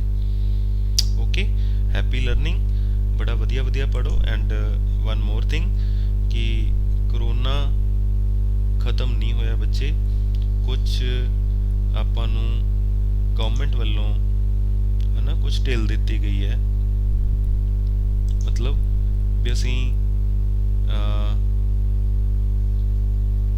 ਬਾਹਰ ਜਾ ਸਕਦੇ ਹਾਂ, ਬਾਜ਼ਾਰ ਖੁੱਲ੍ਹ ਗਏ ਨੇ, ਪਰ ਕਰੋਨਾ ਹਜੇ ਵੀ ਉਵੇਂ ਹੀ ਹੈਗਾ, ਠੀਕ ਹੈ। ਇਸ ਲਈ ਪਲੀਜ਼ ਕਿਸੇ ਨੇ ਵੀ ਬਿਨਾਂ ਕੰਮ ਤੋਂ ਬਾਹਰ ਨਹੀਂ ਜਾਣਾ। ਜੇ ਬਹੁਤ ਐਮਰਜੈਂਸੀ ਹੈ ਬਾਹਰ ਜਾਣਾ ਹੈ ਤਾਂ ਆਪਣਾ ਫੇਸ ਕਵਰ ਕਰਕੇ, ਮਾਸਕ ਲਗਾ ਕੇ ਜਾਣਾ ਹੈ, ਕਿਸੇ ਚੀਜ਼ ਨੂੰ ਟੱਚ ਨਹੀਂ ਕਰਨਾ। ਜੇ ਤੁਸੀਂ ਟੱਚ ਕਰਦੇ ਹੋ, ਨੈਚੁਰਲੀ ਤੁਸੀਂ ਆਪਣੇ ਹੈਂਡ ਨੂੰ ਹੀ ਕਿਤੇ ਟੱਚ ਕਰੋਗੇ, ਫਿਰ ਹੈਂਡ ਨੂੰ ਆਪਣੇ ਮਾਊਥ ਨਾਲ ਟੱਚ ਨਹੀਂ ਕਰਨਾ ਕਿਸੇ ਵੀ ਹਾਲਤ ਵਿੱਚ, ਕਿਉਂਕਿ ਤੁਹਾਡੇ ਹੱਥ ਨਾਲ ਹੀ ਸਭ ਤੋਂ ਪਹਿਲੇ ਜੇ ਕਿਤੇ ਵਾਇਰਸ ਲੱਗੂਗਾ ਤੁਹਾਡੇ ਹੈਂਡਸ ਨਾਲ ਲੱਗੂਗਾ, ਔਰ ਉਹ ਹੈਂਡਸ ਤੋਂ ਬਾਅਦ ਤੁਸੀਂ ਉਹਨੂੰ ਟੱਚ ਕਰੋਗੇ ਆਪਦੇ ਫੇਸ ਤੇ, ਤੁਹਾਡੇ ਮਾਊਥ ਨਾਲ, ਠੀਕ ਹੈ, ਆਪਣੇ ਨੋਜ਼ ਨਾਲ ਜਾਂ ਆਈਜ਼ ਦੇ ਨਾਲ, ਤਾਂ ਇਹਨਾਂ ਦੇ ਥਰੂ ਵੀ ਵਾਇਰਸ ਆਪਣੀ ਬੋਡੀ ਵਿੱਚ ਐਂਟਰ ਕਰ ਸਕਦਾ ਹੈ। ਤਾਂ ਪ੍ਰੀਕੋਸ਼ਨਸ ਰੱਖਣੀਆਂ, ਠੀਕ ਹੈ, ਸੇਫ ਰਹਿਣਾ ਹੈ। ਔਰ ਵੈਸੇ ਡਰਨਾ ਨਹੀਂ, ਪਰ ਡਰਨ ਦਾ ਮਤਲਬ ਇਹ ਵੀ ਨਹੀਂ ਹੁੰਦਾ ਵੀ ਅਸੀਂ ਐਵੇਂ ਹੀ ਸੋਚੀਏ ਵੀ ਕੁਝ ਨਹੀਂ ਹੁੰਦਾ, ਠੀਕ ਹੈ। ਐਦਾਂ ਵੀ ਨਹੀਂ ਸੋਚਣਾ, ਪ੍ਰੀਕੋਸ਼ਨ ਲੈ ਕੇ ਰੱਖੋ, ਧਿਆਨ ਰੱਖੋ, ਸਾਫ ਸਫਾਈ ਰੱਖੋ ਆਪਣੇ ਆਸ-ਪਾਸ, ਠੀਕ ਹੈ, ਔਰ ਹੈਲਦੀ ਰਹੋ, ਠੀਕ ਹੈ। ਐਂਡ ਆਲ ਦਾ ਬੈਸਟ, ਧਿਆਨ ਨਾਲ ਪੜ੍ਹੋ, ਓਕੇ, ਬੈਸਟ ਆਫ ਲੱਕ। ਔਰ ਧਿਆਨ ਨਾਲ ਪੜ੍ਹਨਾ, ਔਰ ਮੈਨੂੰ ਜ਼ਰੂਰ ਦੱਸ ਦੇਣਾ ਵੀ ਕਿੰਨੀ ਗੱਲ ਸਮਝ ਆਈ ਹੈ, ਕਿੰਨੀ ਗੱਲ ਨਹੀਂ ਸਮਝ ਆਈ। ਇਹ ਜ਼ਰੂਰ ਦੱਸਿਆ ਕਰੋ ਗਰੁੱਪ ਵਿੱਚ, ਤਾਂ ਕਿ ਫਿਰ ਸਾਨੂੰ ਪਤਾ ਲੱਗੇ ਵੀ ਤੁਸੀਂ ਕਿੰਨੇ ਜਣੇ ਕਰ ਰਹੇ ਹੋ।